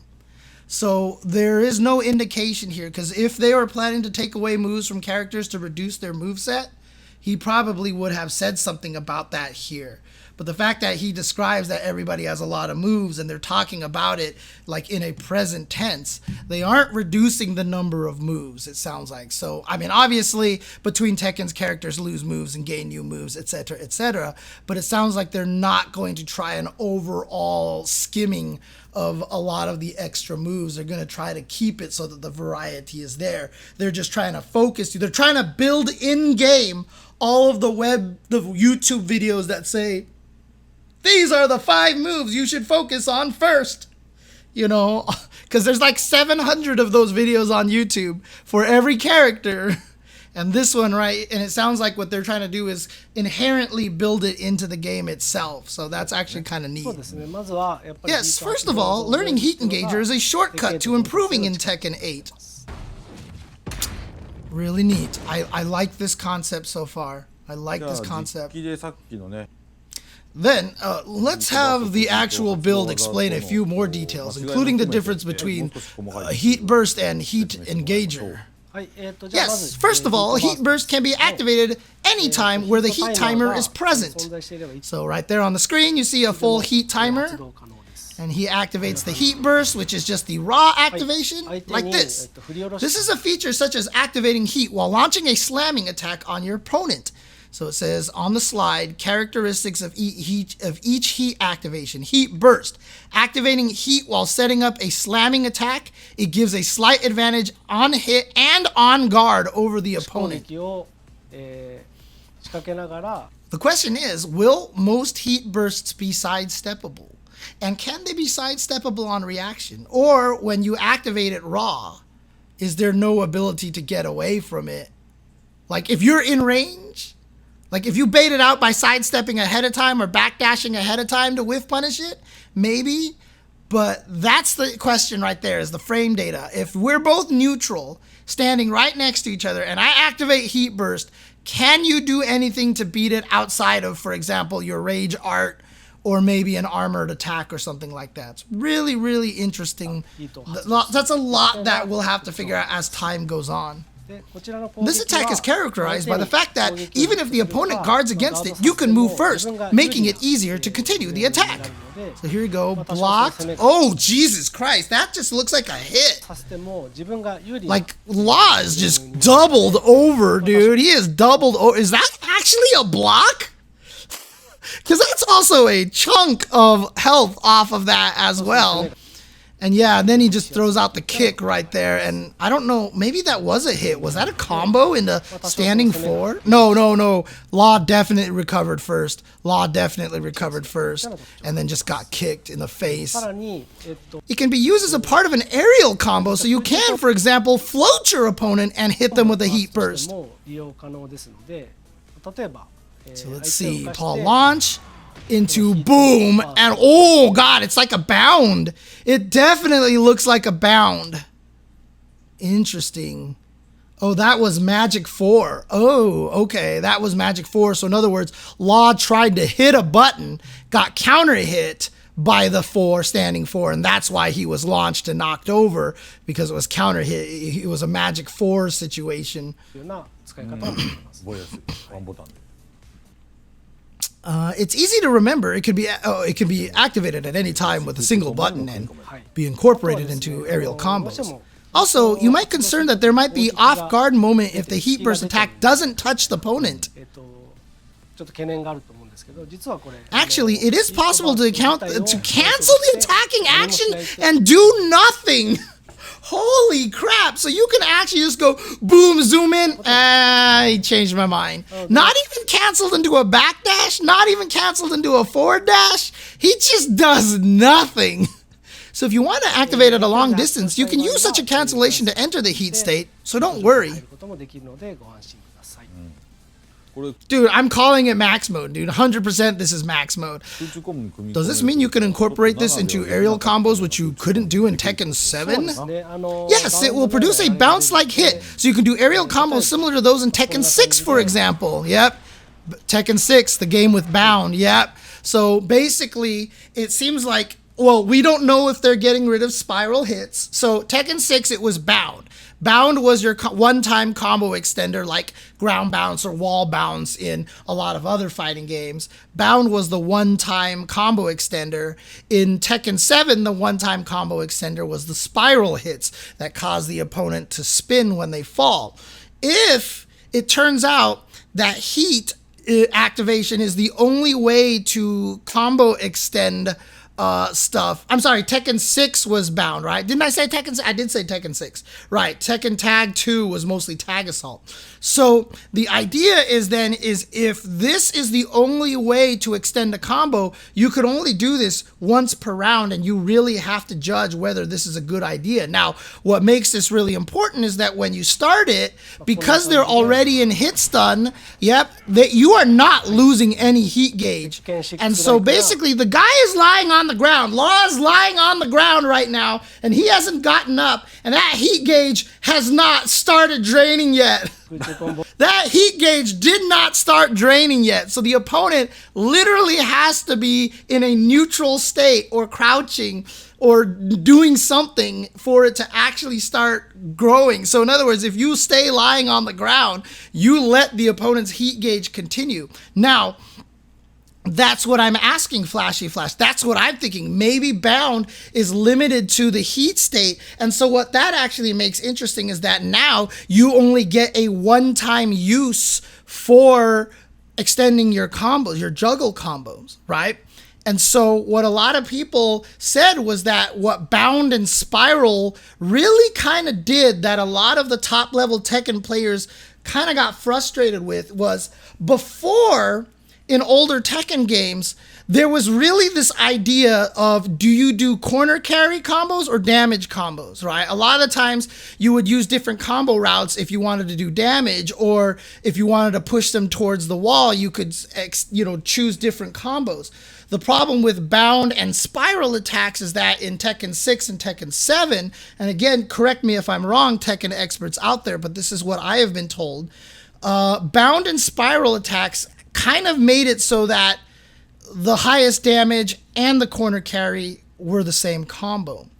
And so there was really no reason for you to try to switch between different combos except for very, very specific situations. And so what makes this really interesting now is that now you might actually have to think, do I want to use this heat gauge now? Do I want to use it for free offense later on? Do I want the corner carry? Is the corner carry the key to my comeback here? And you spend it that way. So instead of having Bound and Spiral just be every single time, you now have to think about whether you want to use it or not. And I kind of like it. I kind of like that. I kind of like that concept there. So far, I'm going to say this right now. I like a lot of what I'm hearing so far. Right. The screw wasn't as much as a factor on the wall. I mean, obviously, there's a lot of details in there. I'm generalizing things very, very much. But the idea is there. The idea is there. Yes, that's true. It's something new, yet it feels nostalgic. I hope people will enjoy that aspect of the game. I hope everyone will find their own original aerial combos. Yes, and the second method of activating heat is Heat Engager, of which there are about 5 available for each character. So on the slide, characters of each heat activation, heat engager, attack that can activate heat if it hits an opponent. After the hit, the character runs to the opponent and gains a significant advantage. 発動技というものがあります。こちらの特徴 The は feature of these moves is that when they hit an opponent, the character moves closer to the opponent and can attack a significantly advantaged situation in a significantly advantaged situation. So the video shows Paul hitting with the palm strike, knocking Law down, doing a decent chunk of damage, but then Law rolls, stands up in a stagger. Paul runs in and gets a free mix-up in this situation. That is about like 18 to 20% damage on that one hit, by the way. That's actually pretty crazy. フレームで攻めを仕掛けることができるっていうのが特徴なんです。 It can be set up, and since it is coming from a move, it is easy to continue as is. It depends a bit on the opponent's reaction to being hit. Heat engager makes it easy to see when there is a shift in the battle's momentum. Again, presentation. When this happens, commentators are gonna be like, oh, here we go. You know, what's the mix is what everybody says now, which is unfortunate. We gotta excise what's the mix from our vocabulary, commentators, please.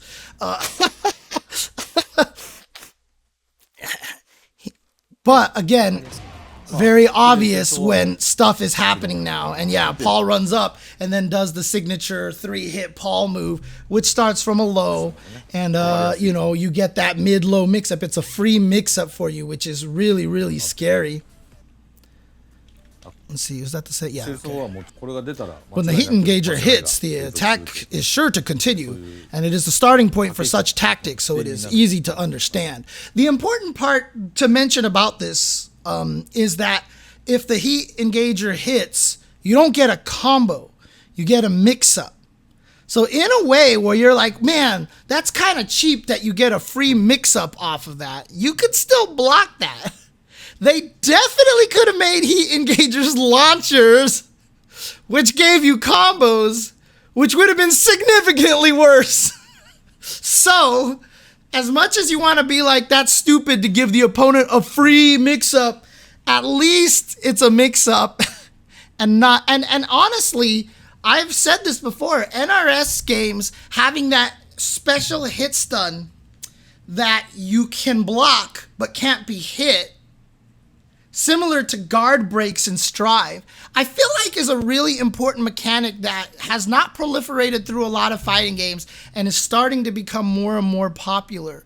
The idea of putting opponents into forced mix-ups, being rewarded for landing something big, I think is really, really a neat idea. So when I first learned about NRS and how during hit stun you could block, you know, because you didn't cancel a chain or something, and it was, you know, you see a move is plus 17, okay, I'll do my 8-frame move, and then they block it, you're like, what? Like, people are like, that's so stupid, but it's actually kind of neat, because then the concept of it was that it gave you free mix-ups. It was a neat way to kind of play the game, like Scorpion in MK9, when I first learned it, had a string that was like, pow, pow, pow, the guy would stagger, and you essentially got a free jump in on them, even though they could block, but they were forced into a mix-up. This state, I think, is actually, I've often said that the way that you balance a lot of characters in fighting games is that, and in fact, they did it in Street Fighter a little bit too with Ed, with his V-Trigger 2, where he comes down and punches you and prevents and guard breaks you,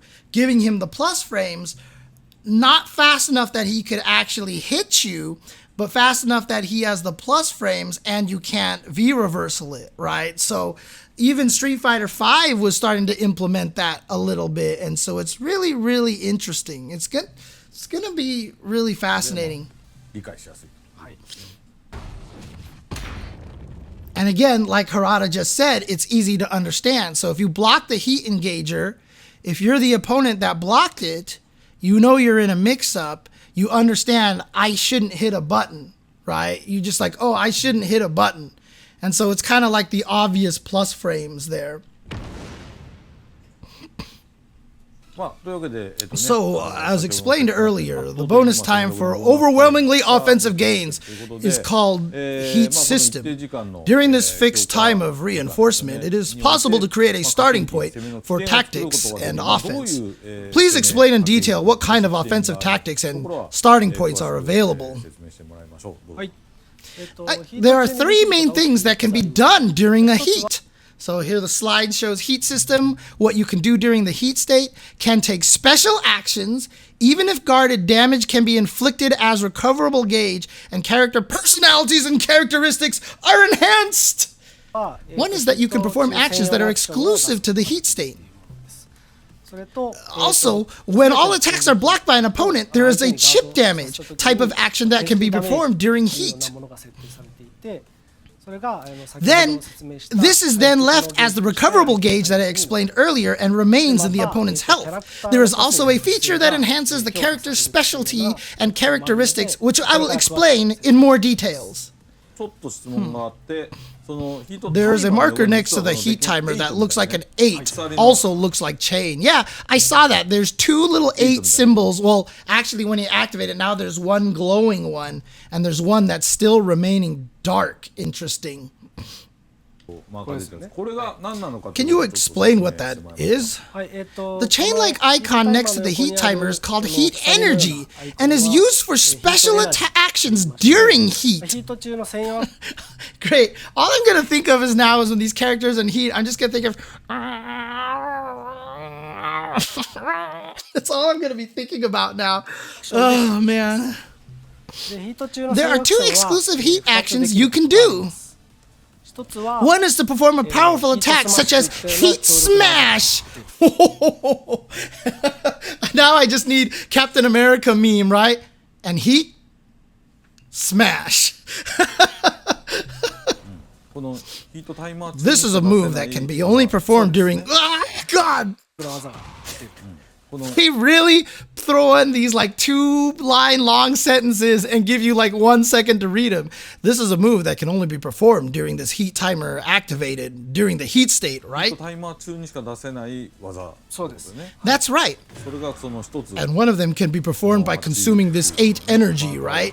And when he does it, it's doing Paul's patented 3-hit thing, except the second hit ground bounces and turns into a special camera angle. So now it looks like a super. So this is basically the new rage drive. You activate it from the heat gauge. And what's important here is that when I see him activate it, the entire heat gauge goes away. The heat gauge is gone. The character, I don't know what happens in the next round. I actually have absolutely no idea what happens in the next round. Let's see if they say anything about that. And one of them could be performed by consuming this 8 energy, right? And now they just put up a slide that says special actions during heat state, which says Heat Smash and Heat Dash. So we'll get that as well. They did say the heat gauge could be activated once per round, but if you activate this and lose the gauge, I don't know. We'll see. Yes, this is one of them. The other is Heat Dash, which allows you to cancel a heat engager and dash. Oh, interesting. Okay. So now what you could do with the heat engager activation to get into heat mode, to get in heat, you can just use as a dash, but same thing, deletes your heat gauge. So after you do it, you've lost it. So in other words, if you feel like spending the rest of your heat gauge, especially if it's about to run out anyway, and you make them block a heat engager, you can cancel into a heat dash and get a free mix-up. And now you get a free yeah, you're right, Gundam Jehudi Kai. And now we are all Akuma. Low forward, fireball, FADC, everybody is Akuma. No, that's why, J-Rad, I've been calling it max mode. I was like, this is just max mode, dude. And Hexmage says, this is why I don't like this stuff, because everybody is Akuma now. Oh, man. Yeah, we'll see how this plays out. I mean, honestly, I feel like they need to add a new defensive mechanic. Like, I feel like they need to add a burst or some sort of guard cancel that you can spend your heat gauge on if you really want to as well. こちらも This is another very powerful action that consumes heat energy. キャラクターがダッシュします。なるほど。 I see. Heat smash is a powerful technique that is easy to understand, but can you explain more about the heat dash and where it should be used? そうですね。Heat engager is usually at a disadvantage if that is guarded, but if you use heat dash, you get to move ahead of your opponent. So most heat engagers are either minus or punishable on block. That is what Nakatsu is actually saying here. And so by going for that and canceling into the heat dash, now you're plus. You turn a minus hit into a plus hit. Yeah, no, for sure, Hex Mage. Not a fan of meter and gauges and stuff. And like I said earlier, this is the biggest departure, it feels like, from previous Tekken that has ever existed, right? I mean, heck, it took till Street Fighter V, as weird as this sounds, in every Street Fighter game ever in existence, it took till Street Fighter V to have the first instance of a character-specific gauge. Ibuki was the first character to ever have a character-specific gauge in a mainstream Street Fighter game. And that sounds weird, but it's absolutely true. But now when we look at Street Fighter 6, like, everybody has a character-specific gauge. Manon has one. Kimberly has one. Like, they're all over the place now. So, you know, it'll be interesting to see. It'll be interesting to see how the transition works. And it definitely, I mean, this one's a little bit different because this is not character specific, so this affects everybody. But at least it makes sure that no one character has a distinct advantage over the others. It means that everybody, so it's not just like, I'm Akuma. Good luck. Good luck. Now everyone's like, all right, put Akuma back in the game. Put Akuma back in the game so now he knows what it feels like. That's what it seems like everybody wants now. Everybody wants Akuma back in this game so that they can heat engage, heat dash at this guy so that they can show him exactly how painful this is to deal with. Oh, man. Oh, God, my cable is tangled everywhere. My headset is tangled. Oh, God. Come on. Come on. Come on. Dude. All right. There we go. All right. Here we go. のような技をキャンセルしてそのガードの But if you use heat dash, you will get to move ahead of your opponent. You'll be plus on block. そのヒットした時 Heat に dash cancels a heat engager when it hits and can be connected to a combo. Oh, okay. Interesting. So I mentioned that the heat engager activation gives you a free mix-up, but it sounds like a heat engager into heat dash gives you a combo. So very distinct difference here. Heat engager into heat gives you a mix-up. Heat engager while in heat into a heat dash gives you a combo. If activated, so the slide says, if activated when a heat engager is hit, the opponent's reaction changes and a combo becomes possible. I see what you mean. That's quite an impressive feature. Yes, you can actually see this when you try it. This move usually ends up just knocking the opponent to the ground when it hits. Yeah, so there you go. He just showed the raw activation of it, just made Law crumple, and that was it. However, by performing a heat dash, an aerial combo becomes possible. やられが出るんですけども Let's see. ヒートダッシュを行うことで Oh, whoa, no. He was showing something different. He just activated it. Okay, so now he's in this mode, and he's doing this leaping punch from Paul. Someone tell me the input of it, where he jumps up and punches down onto your head, and it splats you onto the ground. 普段はこういう叩きつきの And it just splats you onto the ground. But when he cancels it into the heat dash, now all of a sudden it creates a slow motion ground bounce, and he runs forward and is able to combo. What's important about this means is you cannot confirm this. You have to commit to the heat dash. You have to commit to the heat dash before the move hits. Because obviously if it hits and they get flattened and then you activate, it's not going to all of a sudden bounce the guy from the ground. When you watch the video here, clearly there's no, like as soon as it touches them, it zooms in. It's a different move because you've already input the heat drive afterwards. We've seen this in Tekken before. We've seen this happen in Tekken before, that moves when chained will automatically behave differently than if they're done just raw. They'll have different reactions and stuff like that. This is something that we've seen before in 3D fighting games by Bandai Namco. So again, this is not going to be one of those things. You're not going to be able to meter burn it. Like if you just fish with a heat engager and it hits, you're like, dash, time to get some combos. No, it's actually a committal thing that you have to do at the very, very beginning. But yep, it shows that he gets a big combo afterwards, and it's a pretty beefy combo here. But important to note here is when he lands this, let's see this, splat, pow, pow, pow, pow, and a lot of that juggle damage is being converted into that white health. A lot of the damage on that juggle got converted to white health. So again, confirming that only that juggles convert into some white recoverable health. And he says, and so this is a very important system. Okay, I kind of got the gist of it, but the number of heat energy look different depending on how the heat timer is activated. But can you explain all of that as well? Oh, there are 2 8's there. The heat burst, which can be easily activated at any time, gives you 1 heat energy. Yes, you have 1 now, right? But even with 1, you can perform either heat smash or heat dash. You can choose either one. Yes, yes, yes. Next, as you can see, the heat engager, which requires hitting an opponent with a move, gives you 2 heat energy. Wow, I would have thought it would be the opposite. Oh boy, so if you do heat engager into heat mode, both of those 8's light up. 2. So you could do a heat dash first to get close to your opponent and then use a heat smash from an advantageous position. Holy crap. Hang on a second, something's very weird here. Oh, okay, he's just standing there. That's why it's trained. Okay.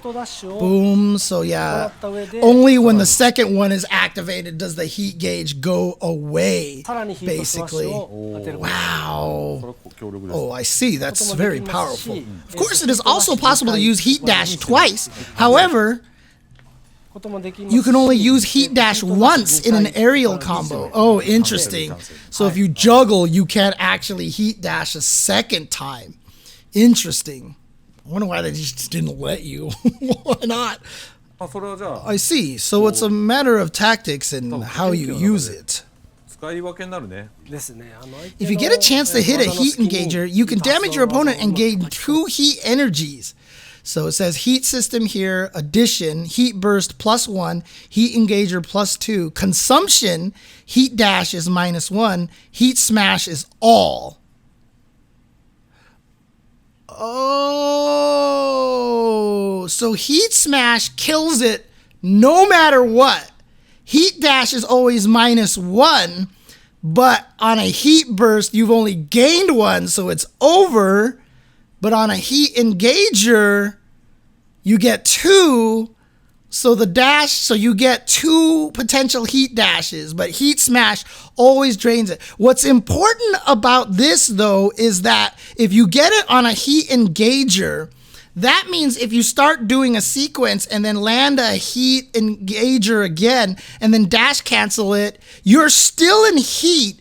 So that means you can actually continue to do chip damage off of a heat dash. So in other words, if I activate with a heat engager, I have 2 8 symbols. I make you block a heat engager. I cancel into a heat dash. All of the follow-up, even if you block my mix-up, you're taking chip damage now.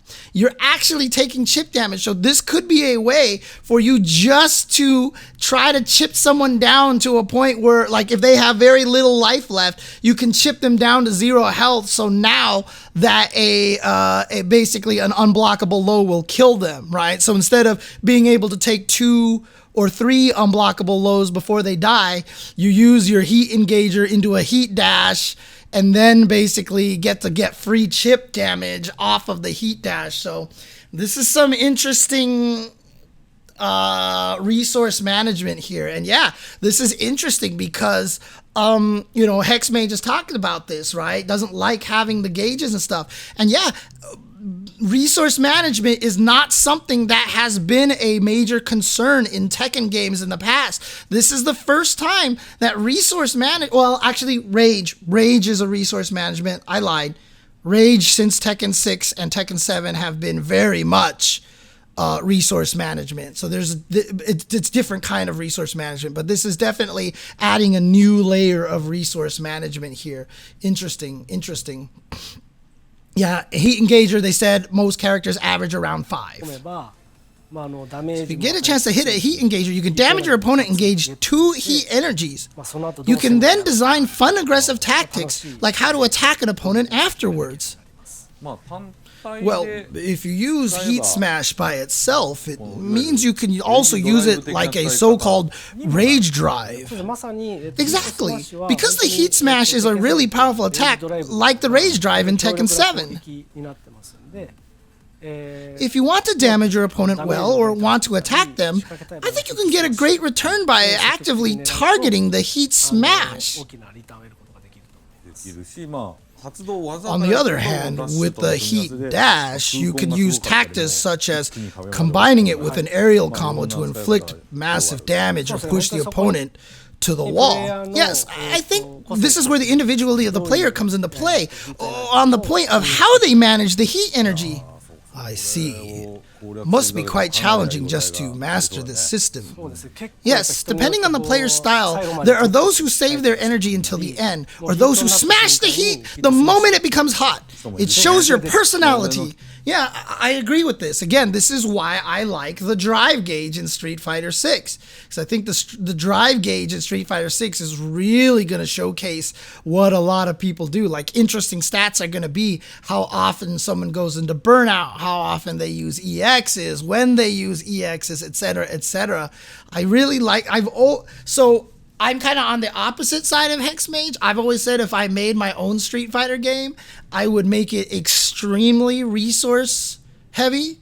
And so when I saw what they were doing for Street Fighter 6 with the drive gauge and how the drive gauge does everything, that's kind of in line with what I really kind of wanted to do. So I kind of like that, actually. I kind of like that, to be honest with you. These are people like my king who pretend all the time that they are going to use heat but never do so.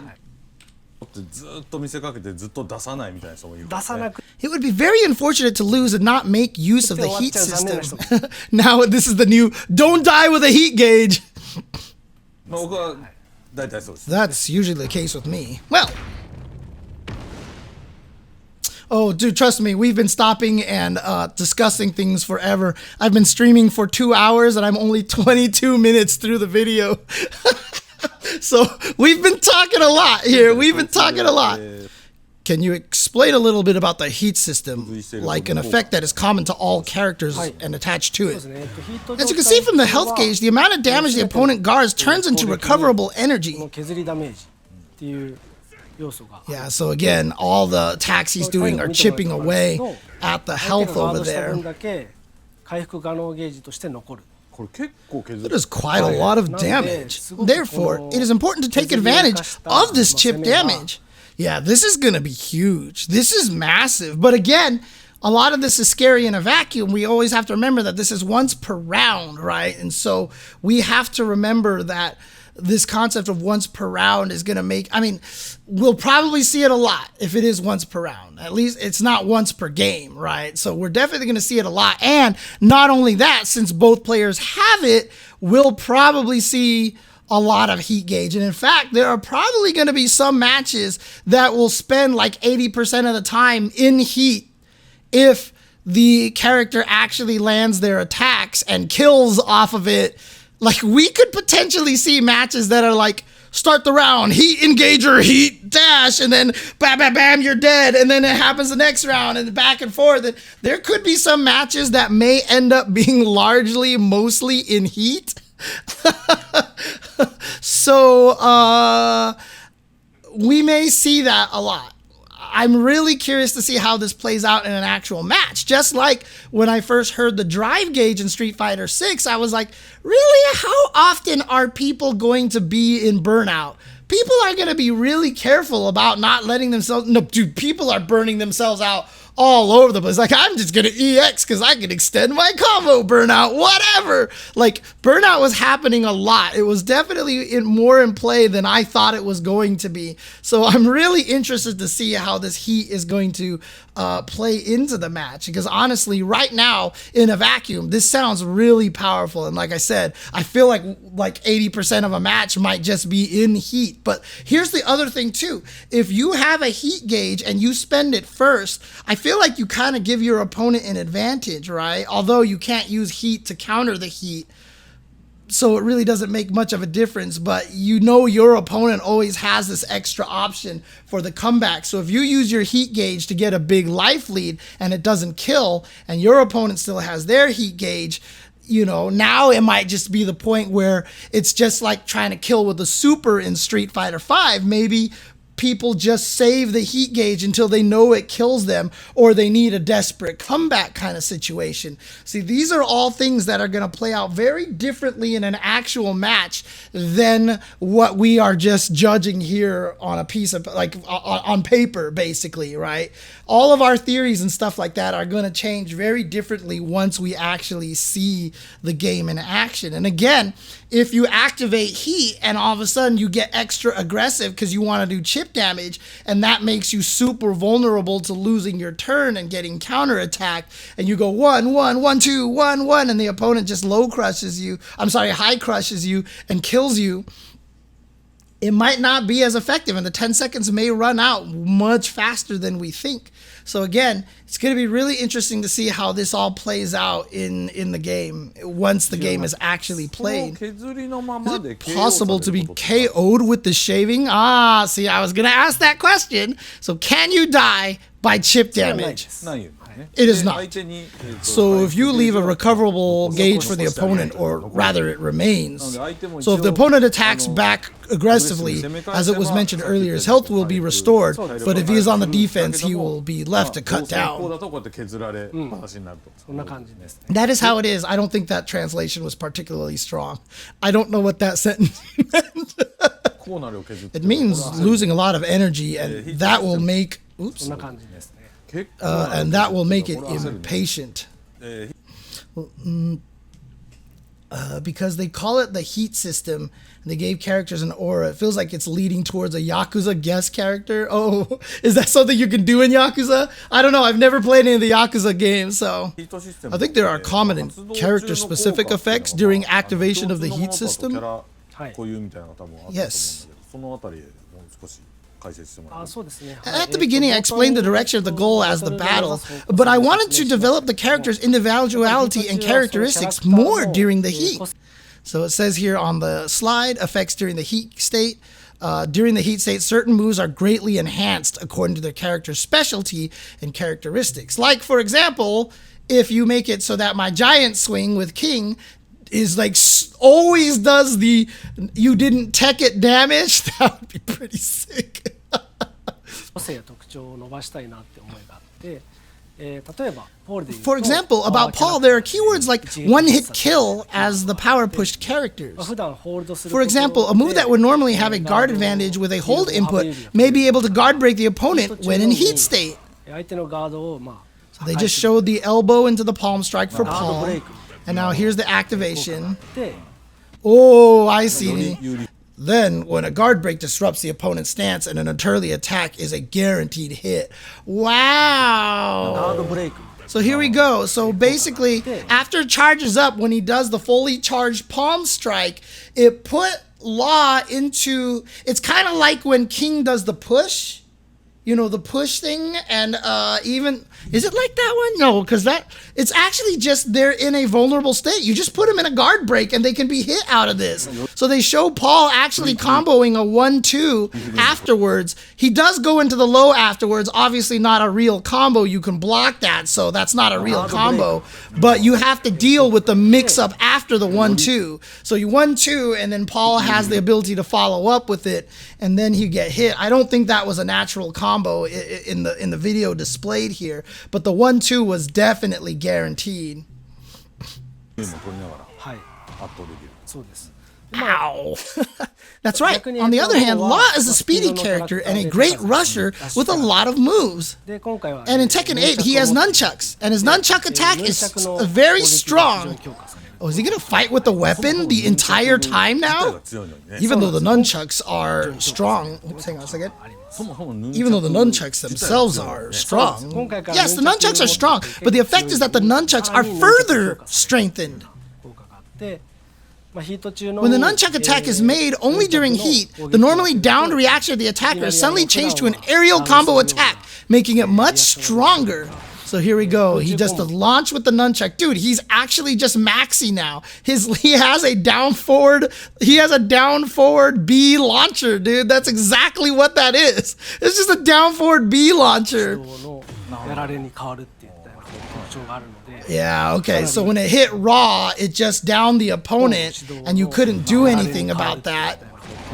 But after he activated it, it was now a move that gave him a ground bounce that allowed him to combo. Interesting.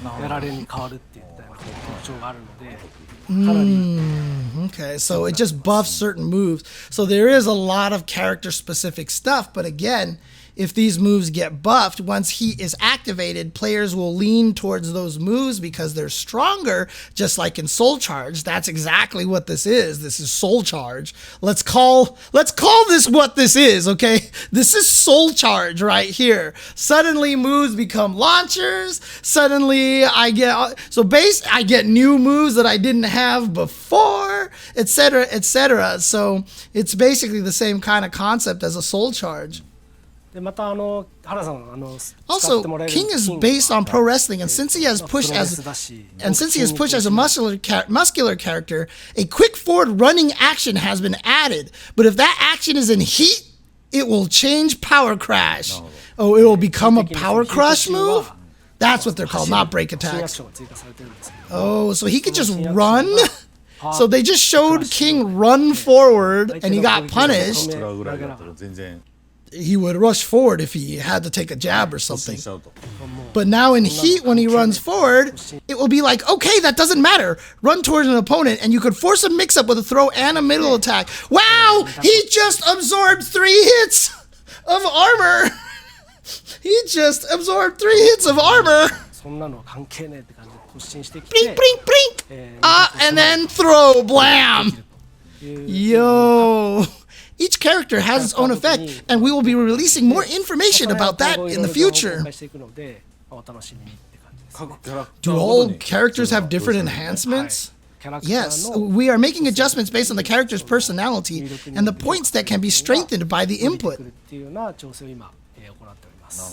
Look how much damage King took. Oh, that's a good point, Nawona. Let's take a look at this. Oh yeah, he actually took full damage as recoverable health. No, he just ate that whole thing. That's not even recoverable health. He just ate it. Okay.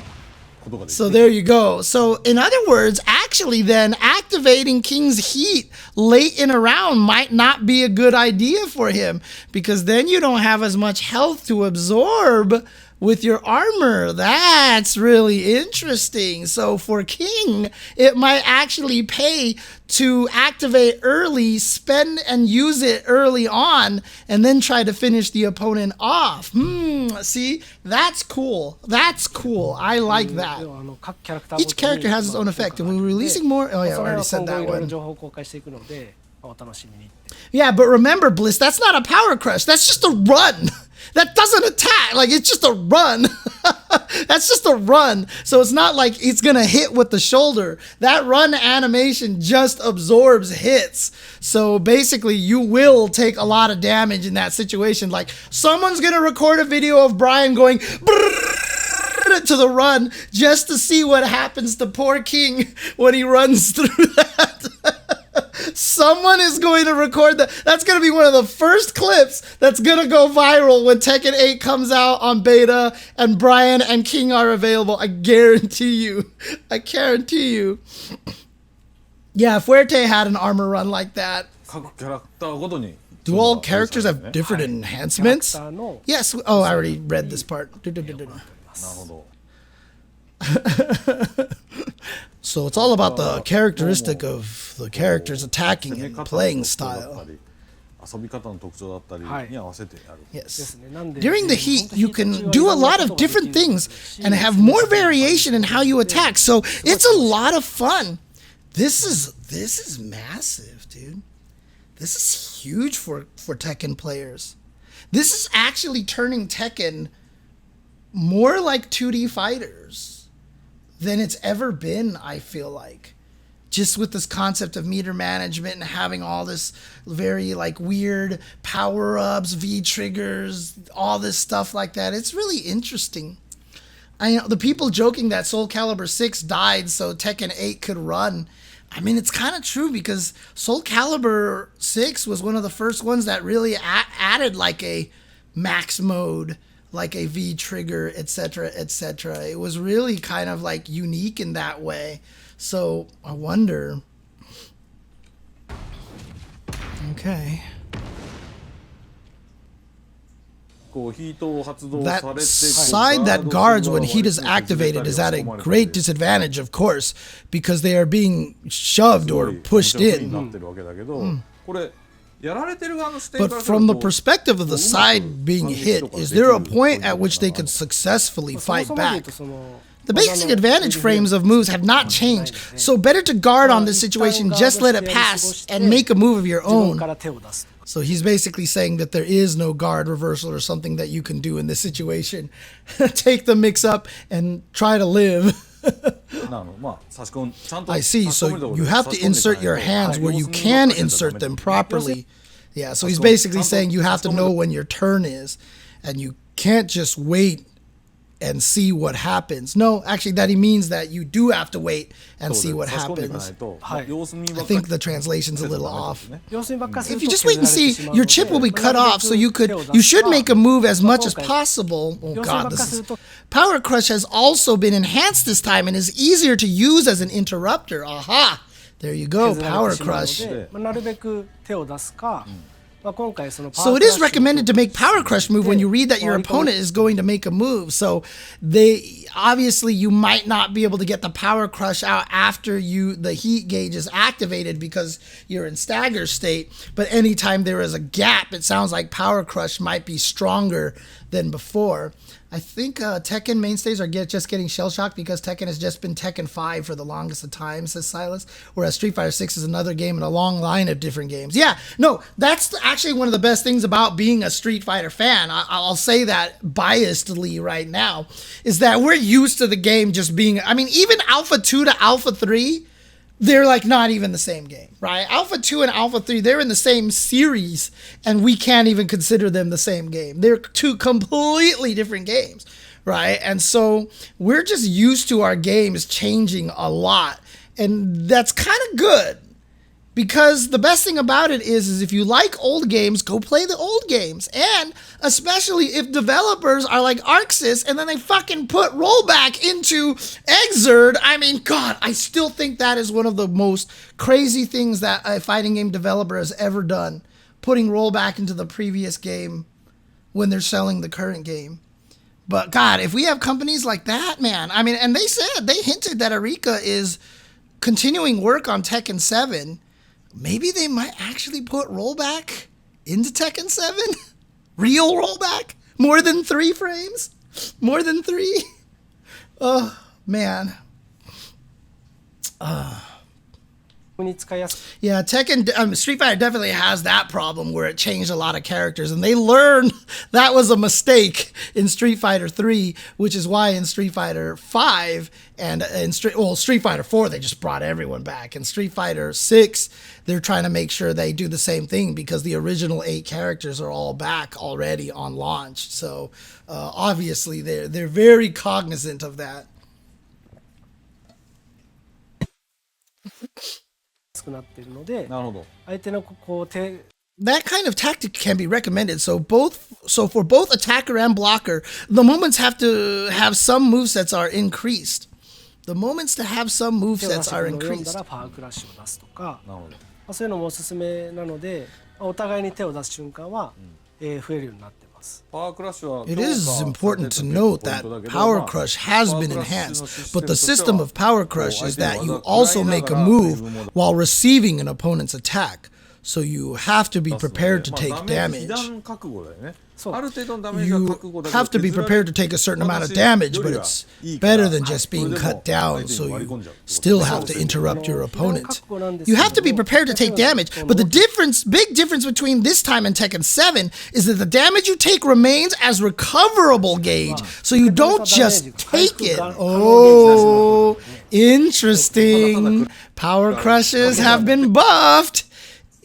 If you attack again, the damage will come back as recovery. はい、また攻めれば Yes, you have a chance to recovery, so the risk of interrupting with the Power Crush はい、また攻めれば is reduced. 戻ってくるんで割り込みやすくなるんです。 Both sides have an advantage if they make a firm move, but this also seems to be in line with the concept.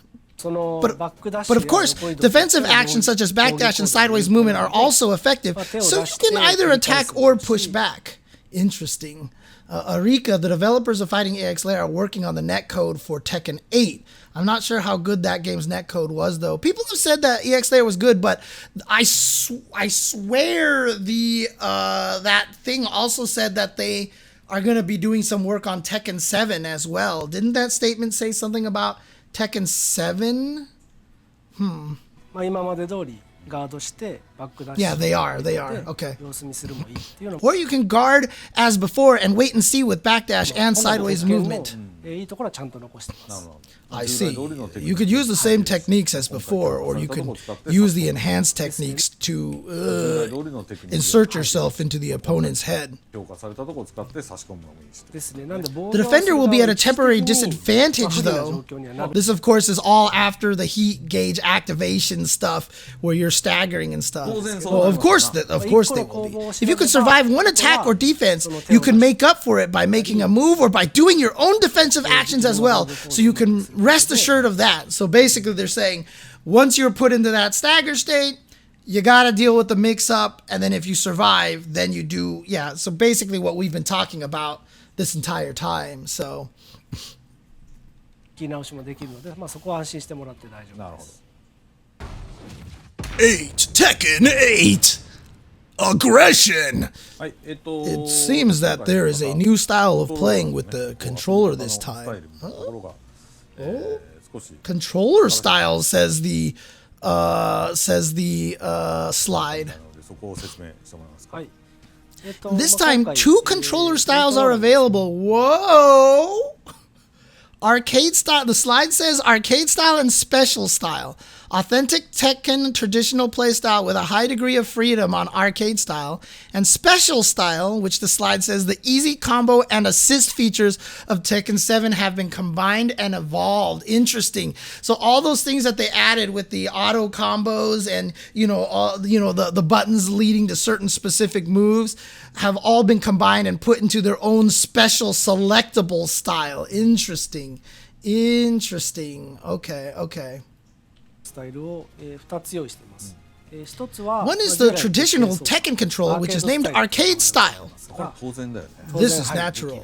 Of course you can do it. The other is called special style, which combines the easy combo and assist functions that were available in Tekken 7. This is where you could like hold a button and it was like a shift key, and it just gave you easy access to certain moves or certain sequences and stuff like that. Easy mode, essentially.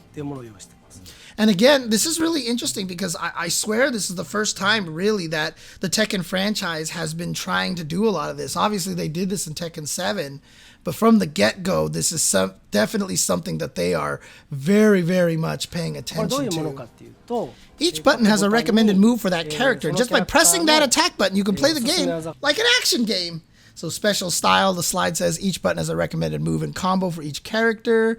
New controls that feel more like action games, specialized for casual play. And it actually shows you the little display of what each button does, what move they activate on the screen itself over here in the slide. まあその攻撃をボタンを押すだけでアクションゲームみたいな感じで遊べるようになってます。 Yeah, I mean, honestly, Forrest, if you're a newcomer, you'd want to use the arcade style, to be honest. And that's true. But again, as we were talking about with the Street Fighter 6 mashy buttons, like these special style easy mode stuff aren't necessarily for people who want to learn the game, but for you when you invite your friends over and you can't convince them to play fighting games, or you're playing your nephews and you just want to have a good time with your nephews at the holiday party and stuff like that. And again, even that much leading to, like I said, don't underestimate kids and stuff like that. In fact, kids would probably be more inspired to learn the actual thing than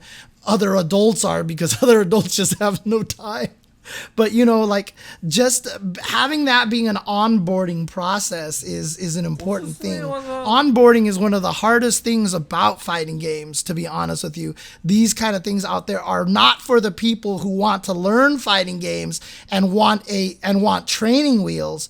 These things are for people who don't want to learn fighting games, but we're trying to hook them. We're trying to hook them. Right, the handicap. That's right. We had the handicap back in the days. Even back in the days on Super Nintendo, they had ways to try to onboard people. You had that function in Tekken 7 where you could assign a recommended move to a single button, didn't you? You mean it's not just that, right? 割り当てられるって昨日までは鉄拳7にあったじゃん。はい。あれだけじゃないってことだよね、つまり。 Yes, now this is the arcade style operation, since there is nothing on the screen, and you could do any kind of moves you like this way. で、L1 And if you press L1, this is the special style user You can change in the middle of the game? Whoa, wait a second. He just hit L1 in the middle of the game, and then the menu showed up. で、L1 押すと、はい、これがスペシャルスタイルの And that menu just popped up. 得意技 Each button has an attack sign to it, such as special moves, aerial combos, power crush, lower attack, heat burst, and so on. ボタンに攻撃がアサインされています。 Dude, there might be something like there might actually be reasons for people to turn this on intentionally. Because what if, for example, like you're doing a juggle combo and you need to dash into one of those like back moves, and it just happens that your back move is one of these buttons here. So if you launch someone in the air and you go boom, boom, boom, boom, and then you hit L1 dash and then hit the button so that you can dash into the move instantaneously, and then hit L1 to undo it.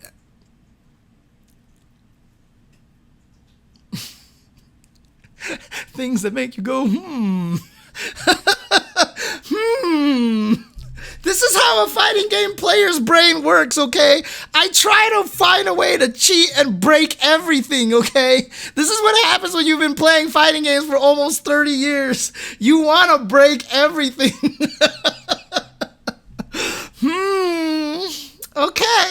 Okay. The square button is the heat engager button, which I have already explained. The heat is triggered like this.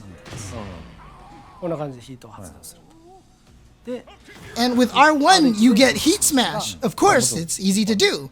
It's easy to go on. And what is unique is that aerial combos are determinedly repeated by hitting triangle. Oh, that just gives you a free juggle combo, right? I see. It connects. Yes, and this is not the only one either. If you hit square repeatedly after triangle, you'll get a different aerial combo. Okay, so it might not be like that necessarily, because it depends on if one move is assigned to it or not. But we'll see. I see. In Tekken 7, 4 of each character's signature moves are assigned to each button, and if you press them in order from the left, you will get an aerial combo. Yes. However, for this time, you could just activate it with single buttoning. You can also choose various type of movesets. Yeah, I mean, a lot of it is like that already, abstract logic in the modern controls for Street Fighter 6. Same thing. But in Street Fighter 6, in modern controls, special moves do 80% damage. Normals do the same amount, but special moves were actually reduced in damage. So there at least it was in the last beta, so there was actually a downside to using the modern controls in terms of damage and stuff like that. So that's right. Different types of combos are available depending on the combination of buttons. If you press the triangle button, then press circle, you will get a different aerial combo. So yeah, there might be different moves that are assigned that'll actually help you if you switch between modes, depending on what moves they map there. That'll be interesting. Furthermore, the aerial combos change depending on the character's state. For example, if you are in heat state, hitting the triangle button repeatedly will automatically do an aerial combo with a heat dash. Wow. That's amazing. It's great that anybody can do this. This is a very unique feature. So on the slide, the assigned action changes depending on the state of the character, heat, rage, etc. Wow. You can play it using the normal heat engager or by changing the buttons to be hit in succession depending on the combination of the aerial combo buttons. I mean, honestly, Mr. Jeever, like I wouldn't even necessarily guarantee 2024. I would say 2025 might have a potential. You coming to EVO Japan? Don't know, Abstract Logic. Have no idea. We have had zero comunicado in that area so far.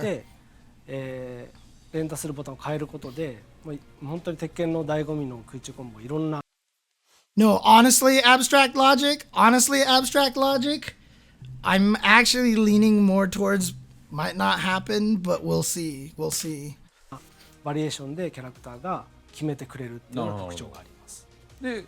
So you don't even have to press the lever for low attacks.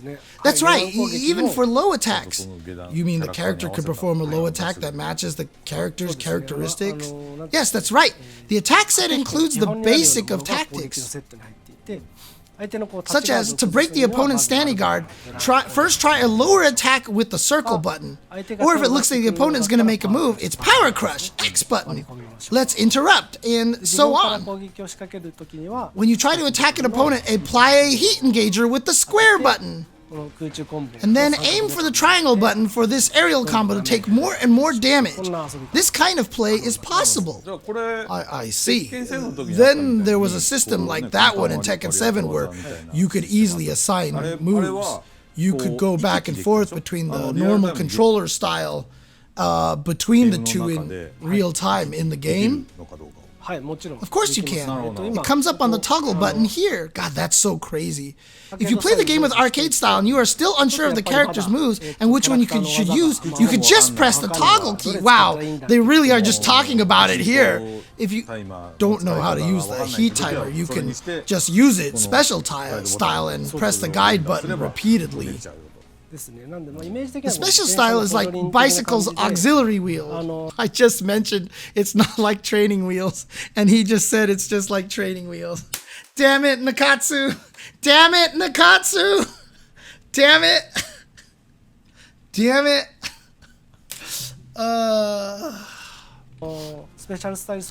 I mean, the auto combos are not going to be the highest damage for sure.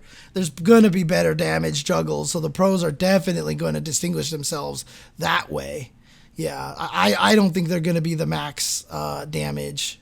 操作で慣れてもらって So that the players can get used to the special style and then practice using the arcade style by ちょっと自 themselves. 分でも切り替えてアーケードスタイルで練習してみようかみたいななるほ感じで補助輪をつけたまんまのプレーと外してプレーを動的に Sorry, 切り替えながら auxiliary って wheel. いうのが Yes, you're 今 correct. 回のスペシャル This ス is タ a イルの feature of the special style. ど。まあでも Well, I think it can be used by intermediate and advanced players as well. Okay, he's talking about it. はい組み込んで使えそうだけどね。 Yes. 新しいキャ But ラ when you want to play a new character, when you want to be sure of what you want to do, はい oh, you can toggle. Oops, sorry. やるときとか You can toggle and play only that part of the 確 game. 実にやりたいときとかはいはピンポイントで使える。 I think it's a system that can be 幅広く used 初心者 widely from beginners to intermediate slash advanced players because it can be used with pinpoint accuracy. でまあ例えばその The 状態 aerial によって combos 空中コンボ switch depending on the state of the character. まあヒート状 So 態 if the かつ character is in heat and レイ rage ジ状態 state, だと you can perform かなり very technical combos. テクニカルなコンボができ I mean,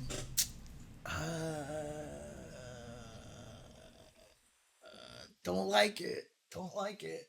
Okay, this is the first thing I don't like. It's the first thing I really, really don't like.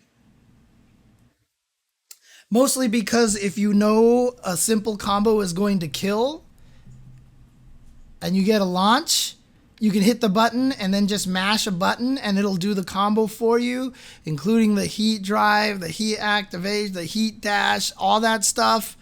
And it's almost guaranteed to connect, which means that end game, you might see a lot of people just mashing on it because then it's a guaranteed to not drop. And so we might, and again, I like execution because you can miss even the easiest things we've seen people miss, because when you are in a pressure situation, that's part of competition. If it's launch and I know it's gonna kill, hit L1, triangle, triangle, triangle, triangle, triangle. I'm in heat drive, triangle, triangle, triangle, blah. I'm in rage as well. Goes into the super, automatically gets me the kill. That kind of takes away from the drama a little bit.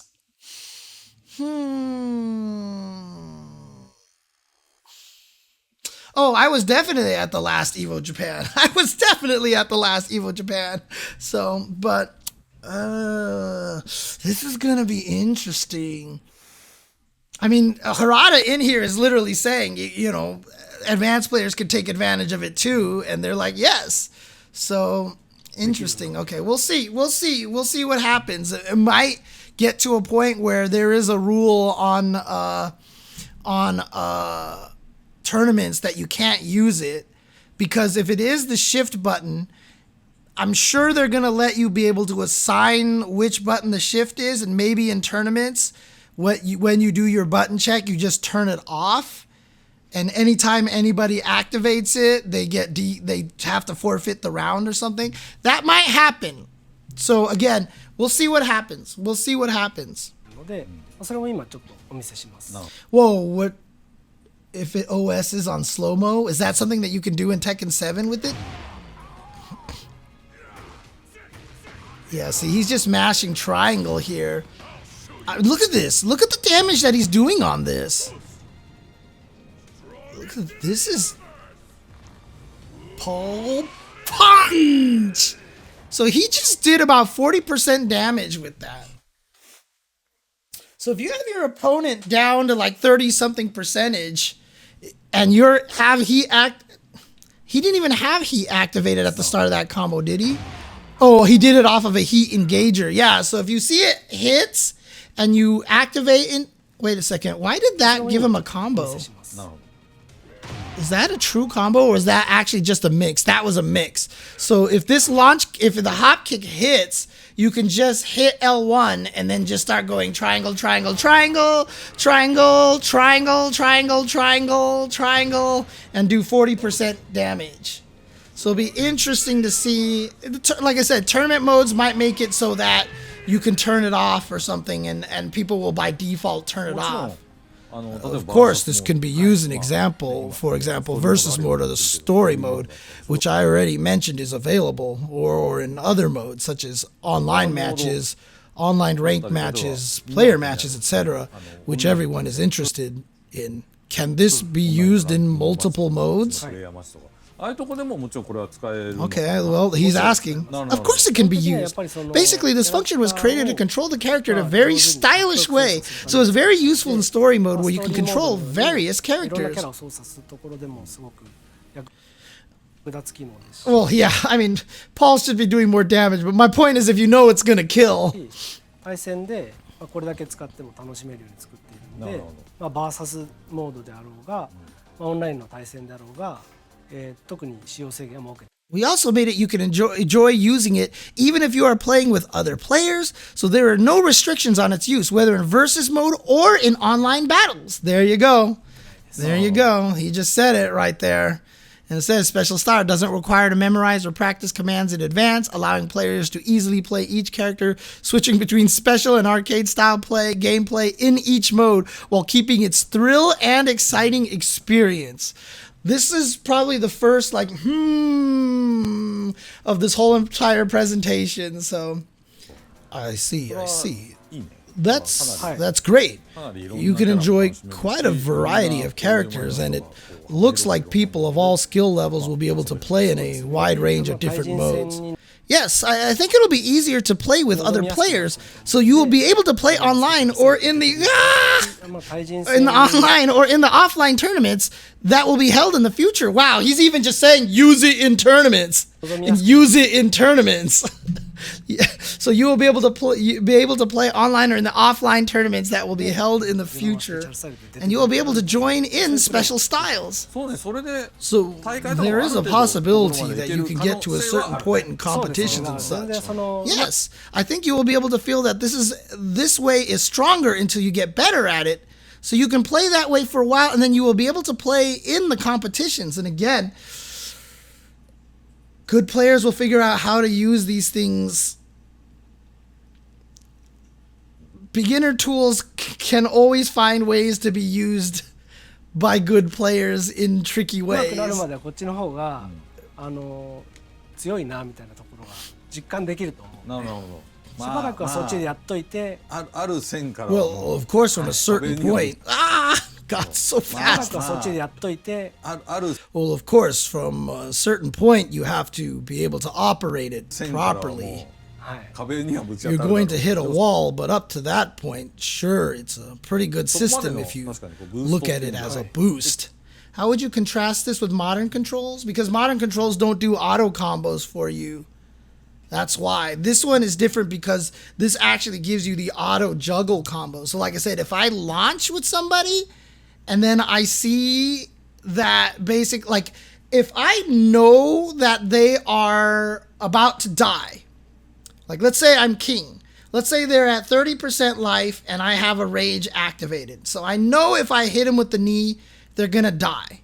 I'm going to hit hop kick L1 automatically. And if it's blocked, I'll hit L1 again to unshift it and I'll probably get punished. If not, I return back to normal controls. If they do get hit by the knee, I won't hit L1 and just mash triangle. So it'll be hop kick L1, hit triangle, triangle, triangle, triangle, triangle till I win, guaranteed will not drop the combo. Or if I hop kick knee and it gets blocked, I hit L1 again, and then I basically just play as normal.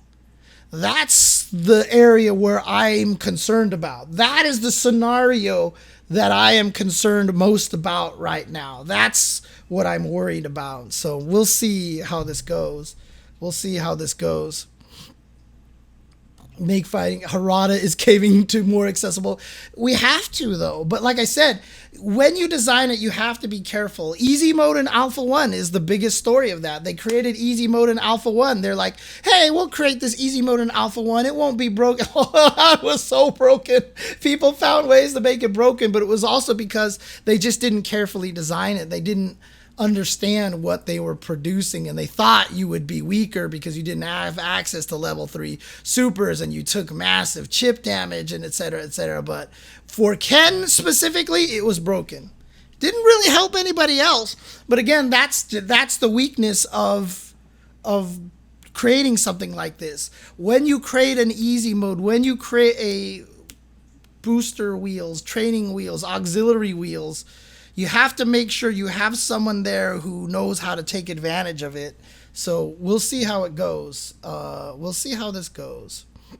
Maybe hopkicks will be really bad as a trade-off. Could be. But doesn't mean when I do a hopkick, I'm not going to press L1 automatically every single time when they're about to die.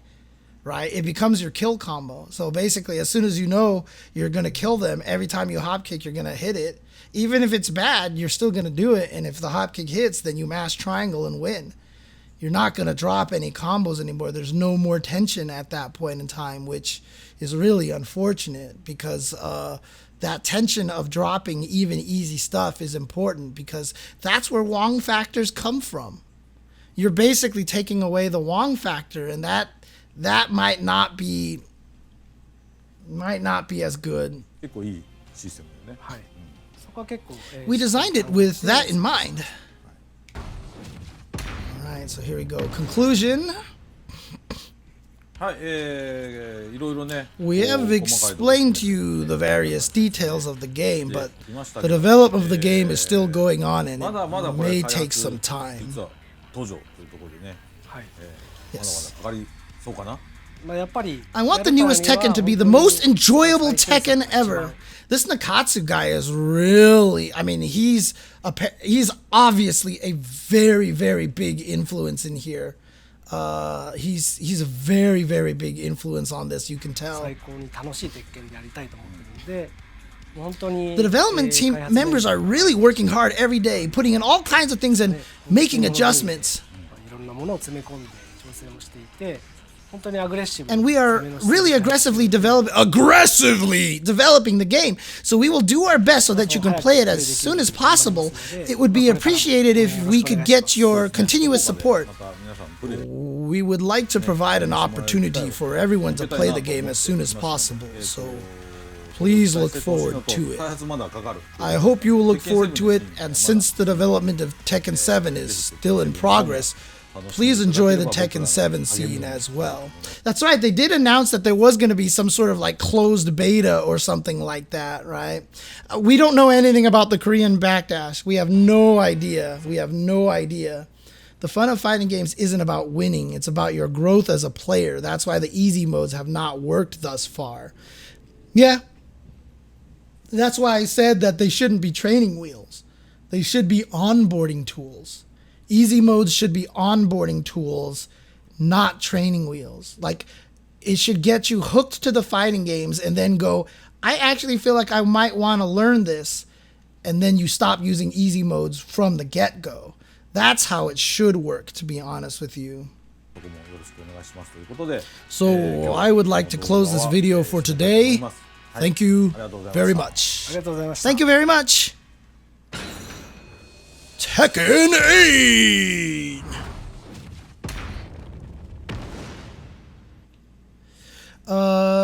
Pat the Flip style logic? What does Pat the Flip said about that, Lurker Spine? What is that?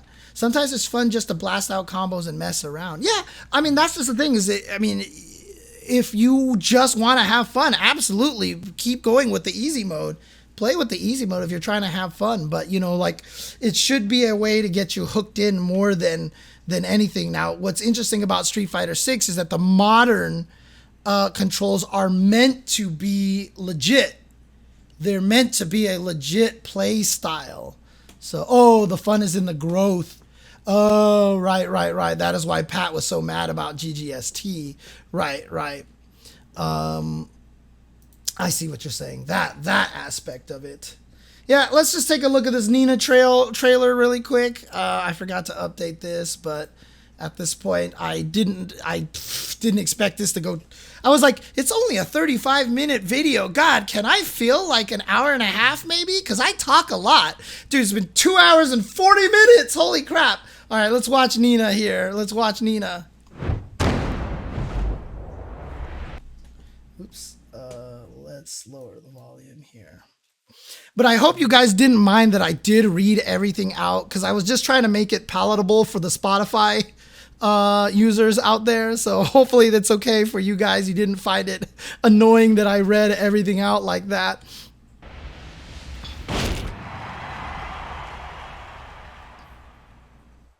Oh, cool. It was awesome, says Forrest. Thank you. Oh, helicopter stage, of course. Is she going to shoot it out of the sky? Your luck has run out. God, why did that surprise me that she spoke English? I was totally expecting that to go in Japanese, but this is probably the English trailer. Get ready for the next battle. Tekken 8. I will say this right now. I'm not a fan of the new hair. Only because the new hair looks like a wig. It looks like she's the like all those femme fatale assassin movies that star like Scarlett Johansson and like all those other shoot, why can't I remember her name now? Charlize Theron and stuff like that. It definitely looks like a wig. New challenger. Going somewhere? Nina Williams. Okay, announcer guy is hilarious. Oh, wait, did she use guns in that? Hang on a second, she is shooting the hell out of you here. I'm guessing a heat engager. Oh, okay, that wasn't a gun, that was just hit you there. But that was probably a heat engager. But this one is definitely guns. Guns.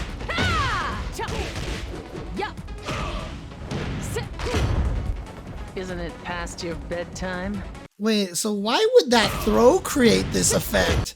Is this a trailer only effect, or is this actually gonna be an effect in game? Is this actually just gonna be an effect in game? Interesting. Isn't it past your bedtime?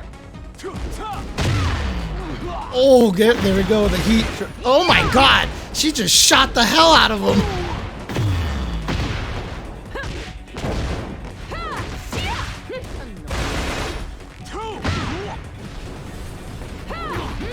That's really interesting. They added the guns to her moveset.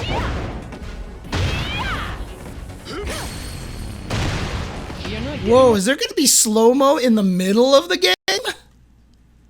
Is there going to be slow-mo in the middle of the game with certain attacks? Because that's what it looked like. See?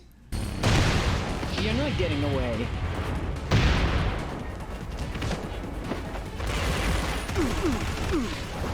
Die in silence. Goodbye. That was disappointing.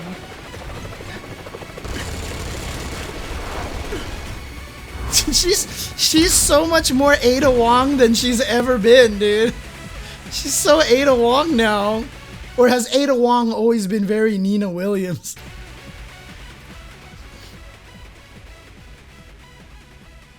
That's the question, Shogundo. So my question is, for those who are familiar with Nina's movesets out there, how much does it feel like the guns are just a replacement for moves that already exist? Or does it just look like the guns only happen in certain canned animations or something like that?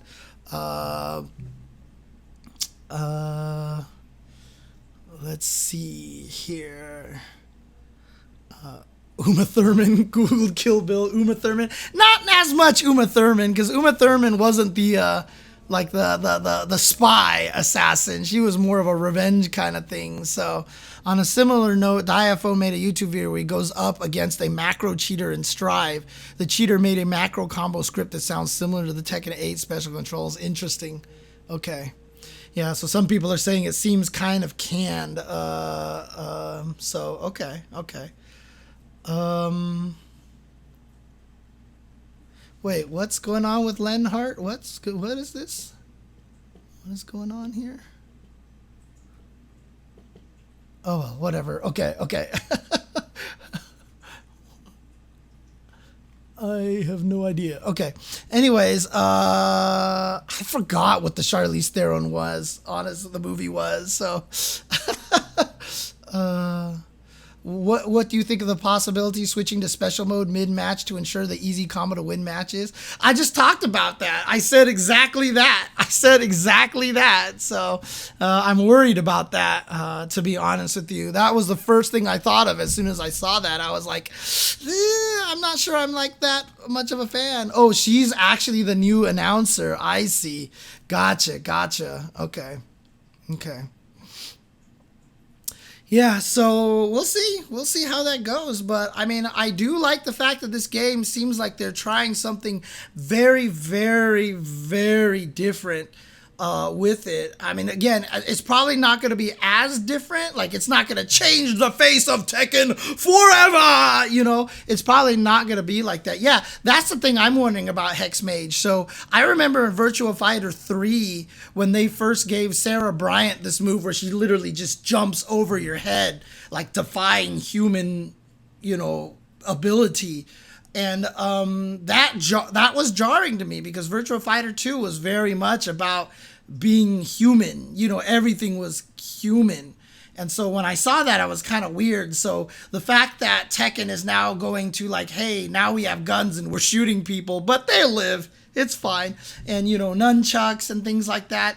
They definitely have a mindset that they're trying to change a lot. It's very reminiscent to me of what Daisuke tried to do with Strive. And maybe this is a result of Daisuke and Harada talking, right? Because they all talk now. But Daisuke obviously tried to go a very different route with Strive. And so I feel like that there is a lot of potential that maybe this is kind of influenced by other companies and stuff like that. So yeah, it's true. Yoshi's been stabbing people for years. That's true. Doesn't Raven have a sword too or whatever? So, it's whatever, including himself. Exactly. But I mean, honestly, I like a lot of what I saw. I think that this is really interesting. There's a lot to really process about this and a lot to really take from this. So I'm really, really curious to see how this is going to play out. And, they did announce a closed beta at some point in time, I believe. Let's see. Twitter.com/Tekken. Let's see if I have any information here. Obviously, they're talking about Atif Butt. Congratulations to him for winning. I think that's super awesome. They did the same thing at TWT, right? Where the players got to pick their pools. The players got to pick the pools again like they've done in the past, right? That's how Pool A ended up being so brutal, if I'm not mistaken.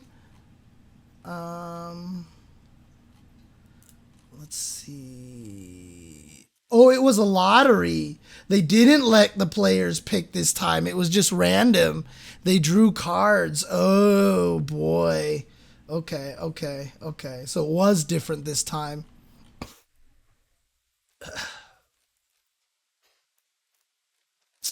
Well, I don't see any new information about that. I also don't see the Eureka information as well. Okay. We've been fighting robots, bears, aliens, ancient deities, kangaroos, old dudes that can't stand. Gone. It's true. It's very, very true.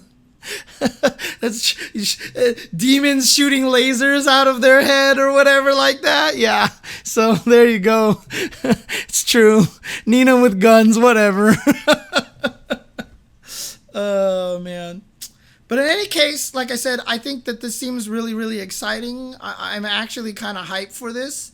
I think there's a lot of potential for this. And I like the direction that they're taking. Yeah, it's very different. And of course, I'm biased because I haven't been playing Tekken this entire time, and I'm a Street Fighter player, and I'm used to games changing. But I felt the same way about Strive as well. And, I know there are exert people out there who hate Strive, who just can't see anything good about the game. But I love Strive.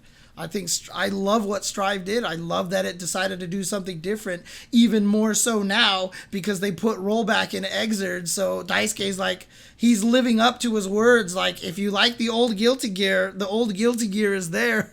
Go play it. And they're living up to that by putting rollback into Exerd, and I think that's fantastic. So honestly, I think that I'm kind of excited for a different look at Tekken. I'm kind of excited for that. And, you know, like, I mean, even some people were telling me in the chat that even some Tekken hardcores are like, hey, it's actually kind of neat that we finally get to move away from Tekken 5, you know? So, like, I don't think it's necessarily a bad thing. So, I'm actually really excited about this. I like this. I'm kind of excited about this. I like their efforts to try to onboard new players into it as well, because Tekken has been notoriously very difficult for people to get into. So I think that this is a good outlook for Harada. If they can manage to make sure that they onboard players well without lowering the skill ceiling, that's the important part for me, which is why I'm worried about the free juggles into death kind of thing like that. And if we can unassign the shift button from the controller, hopefully that's a thing that we can do. And then in tournaments, people will make sure they unassign it. And if you forget to unassign it and you accidentally turn it on, that's an automatic forfeit. You know, we'll see what happens. We can obviously tweak the rules as we see fit. I mean, we just talked about Smash Brothers before, so.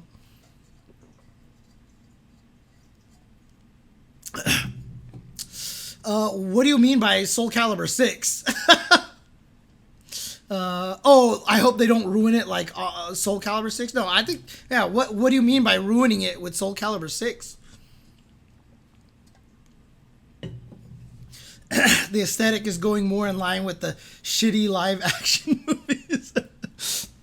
We'll see. We'll see how it goes. We'll see how it goes. So, hey, look, I've never played any of the other Soul Caliburs, but all the Soul Calibur people say that 6 is like the second best one since 2. So, you know, you know me, I really enjoyed Soul Calibur 6. So, but I mean, it'll be interesting. We don't need a Mortal Kombat guest character. We don't need a Mortal Kombat guest character. I would love to see it if fighting games actually started putting in interesting guest characters. That's why for Samurai Showdown, instead of Baiken, I wanted Cliff. I wanted Cliff to be in the game with a giant ass sword, because I think he would have been super fascinating. Like, instead of like putting in main characters, like put in like weirder obscure characters. I think that'd be cool. Oh man. But in any case, as I normally do, yeah, just to close this out, I think I mean, I'm kind of excited about it. I'm surprised at how much I feel like this heat system might really dominate the game style of this game. It's once per round, so both players are going to be able to use it. So we might see a lot of heat system in the game. Hello, Garvey's Ghost. Thank you for joining, first time chatter. But, you know, like I said, I'm biased because as a Street Fighter player, I enjoy having games very different because we can always play the old games. I don't need a new Super Turbo because I have Super Turbo, you know, kind of situation, you know. And so I feel like this is a good thing for Tekken, honestly. But like I said, I'm biased, and I, you know, just take my opinion from the standpoint that I am not a long-term Tekken player, that I am not the Tekken core audience, right? So it's very easy to just be like, whatever, James, your opinion sucks. You know, I mean, you're not wrong because I'm not a Tekken guy, but I'm not a hardcore Tekken person. My opinion might be very different if I was. But from my standpoint, I think it's really cool. And, you know, if it's different enough and you don't like it, then maybe you just go back to Tekken 7. I think so. So I think that's kind of neat.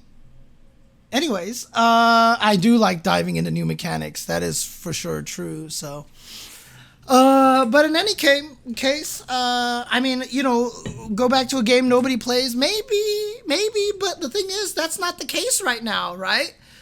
A lot of people are playing older games. Older games have better life now than they've ever had. Fightcade is there. Sailor Moon S didn't even have a scene before and has a scene now. Xrd is still being played a lot, you know. XX is still being played a lot. Look at Frosty Faustings, right? They had more entrants for Xrd this year than like they've ever had. Like, I think this was the record for Xrd for them. So, you know, that's the thing, is like, we are in an era where going back to play the old game is such a possibility and such a real thing. And, you know, this is the advantage of PC Master Race, right? We don't always have to depend on the companies to port games to the newer consoles. You know, as long as the Windows infrastructure doesn't change drastically, we should hopefully be able to keep playing a lot of the old games and stuff like that. So, oh no, a lot of people like Xrd more than Strive. A lot of people like Xrd more than Strive. I like both, to be honest with you. I just haven't played as much Xrd because it just had terrible netcode at the time. And so, I mean, now I have no excuse and I kind of want to get back into it, but I really like both games. I mean, I've once said Xrd might be one of my favorite fighting games of all time, and I still really love Strive. I don't think one game has to affect your opinion of the other. There is the thesis right there, okay? If you want to take anything away from me ever in your life, repeat that, okay?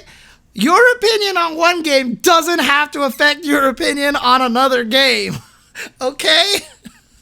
Enjoy the fighting games for what they are, for what they want to be, and learn to appreciate every fighting game for their individuality. I think Strive is sick. I really love Strive, okay? And I really love Xrd as well. So there you go. Play whatever you want. And so if Tekken 8 comes out and is not your thing, and you're like, this heat system sucks, keep playing some Tekken 7. Keep the scene alive. You don't have to let it go. This happened when MVC3 first came out. When MVC3 first came out, all the MVC2 players were like, well, MVC2 had a good run, but time to move on. And I was like, why are you doing this? Why are you doing this? Super Turbo players are still playing Super Turbo. Third Strike players are still playing Third Strike. You could keep playing MVC2. And back then, it was still kind of a newer concept. And so people were like, but we're going to all move on to MVC3. MVC3 was a very different game. Turned out to be a great game also. Very different from MVC2. And now we have ability to have both scenes live thanks to Fightcade and stuff like that. So BBCF players still holding strong, blah, blah. Yeah, you don't have to dunk on another game to make yours look good. Absolutely, Pocket Bacon hit it on the head right there. A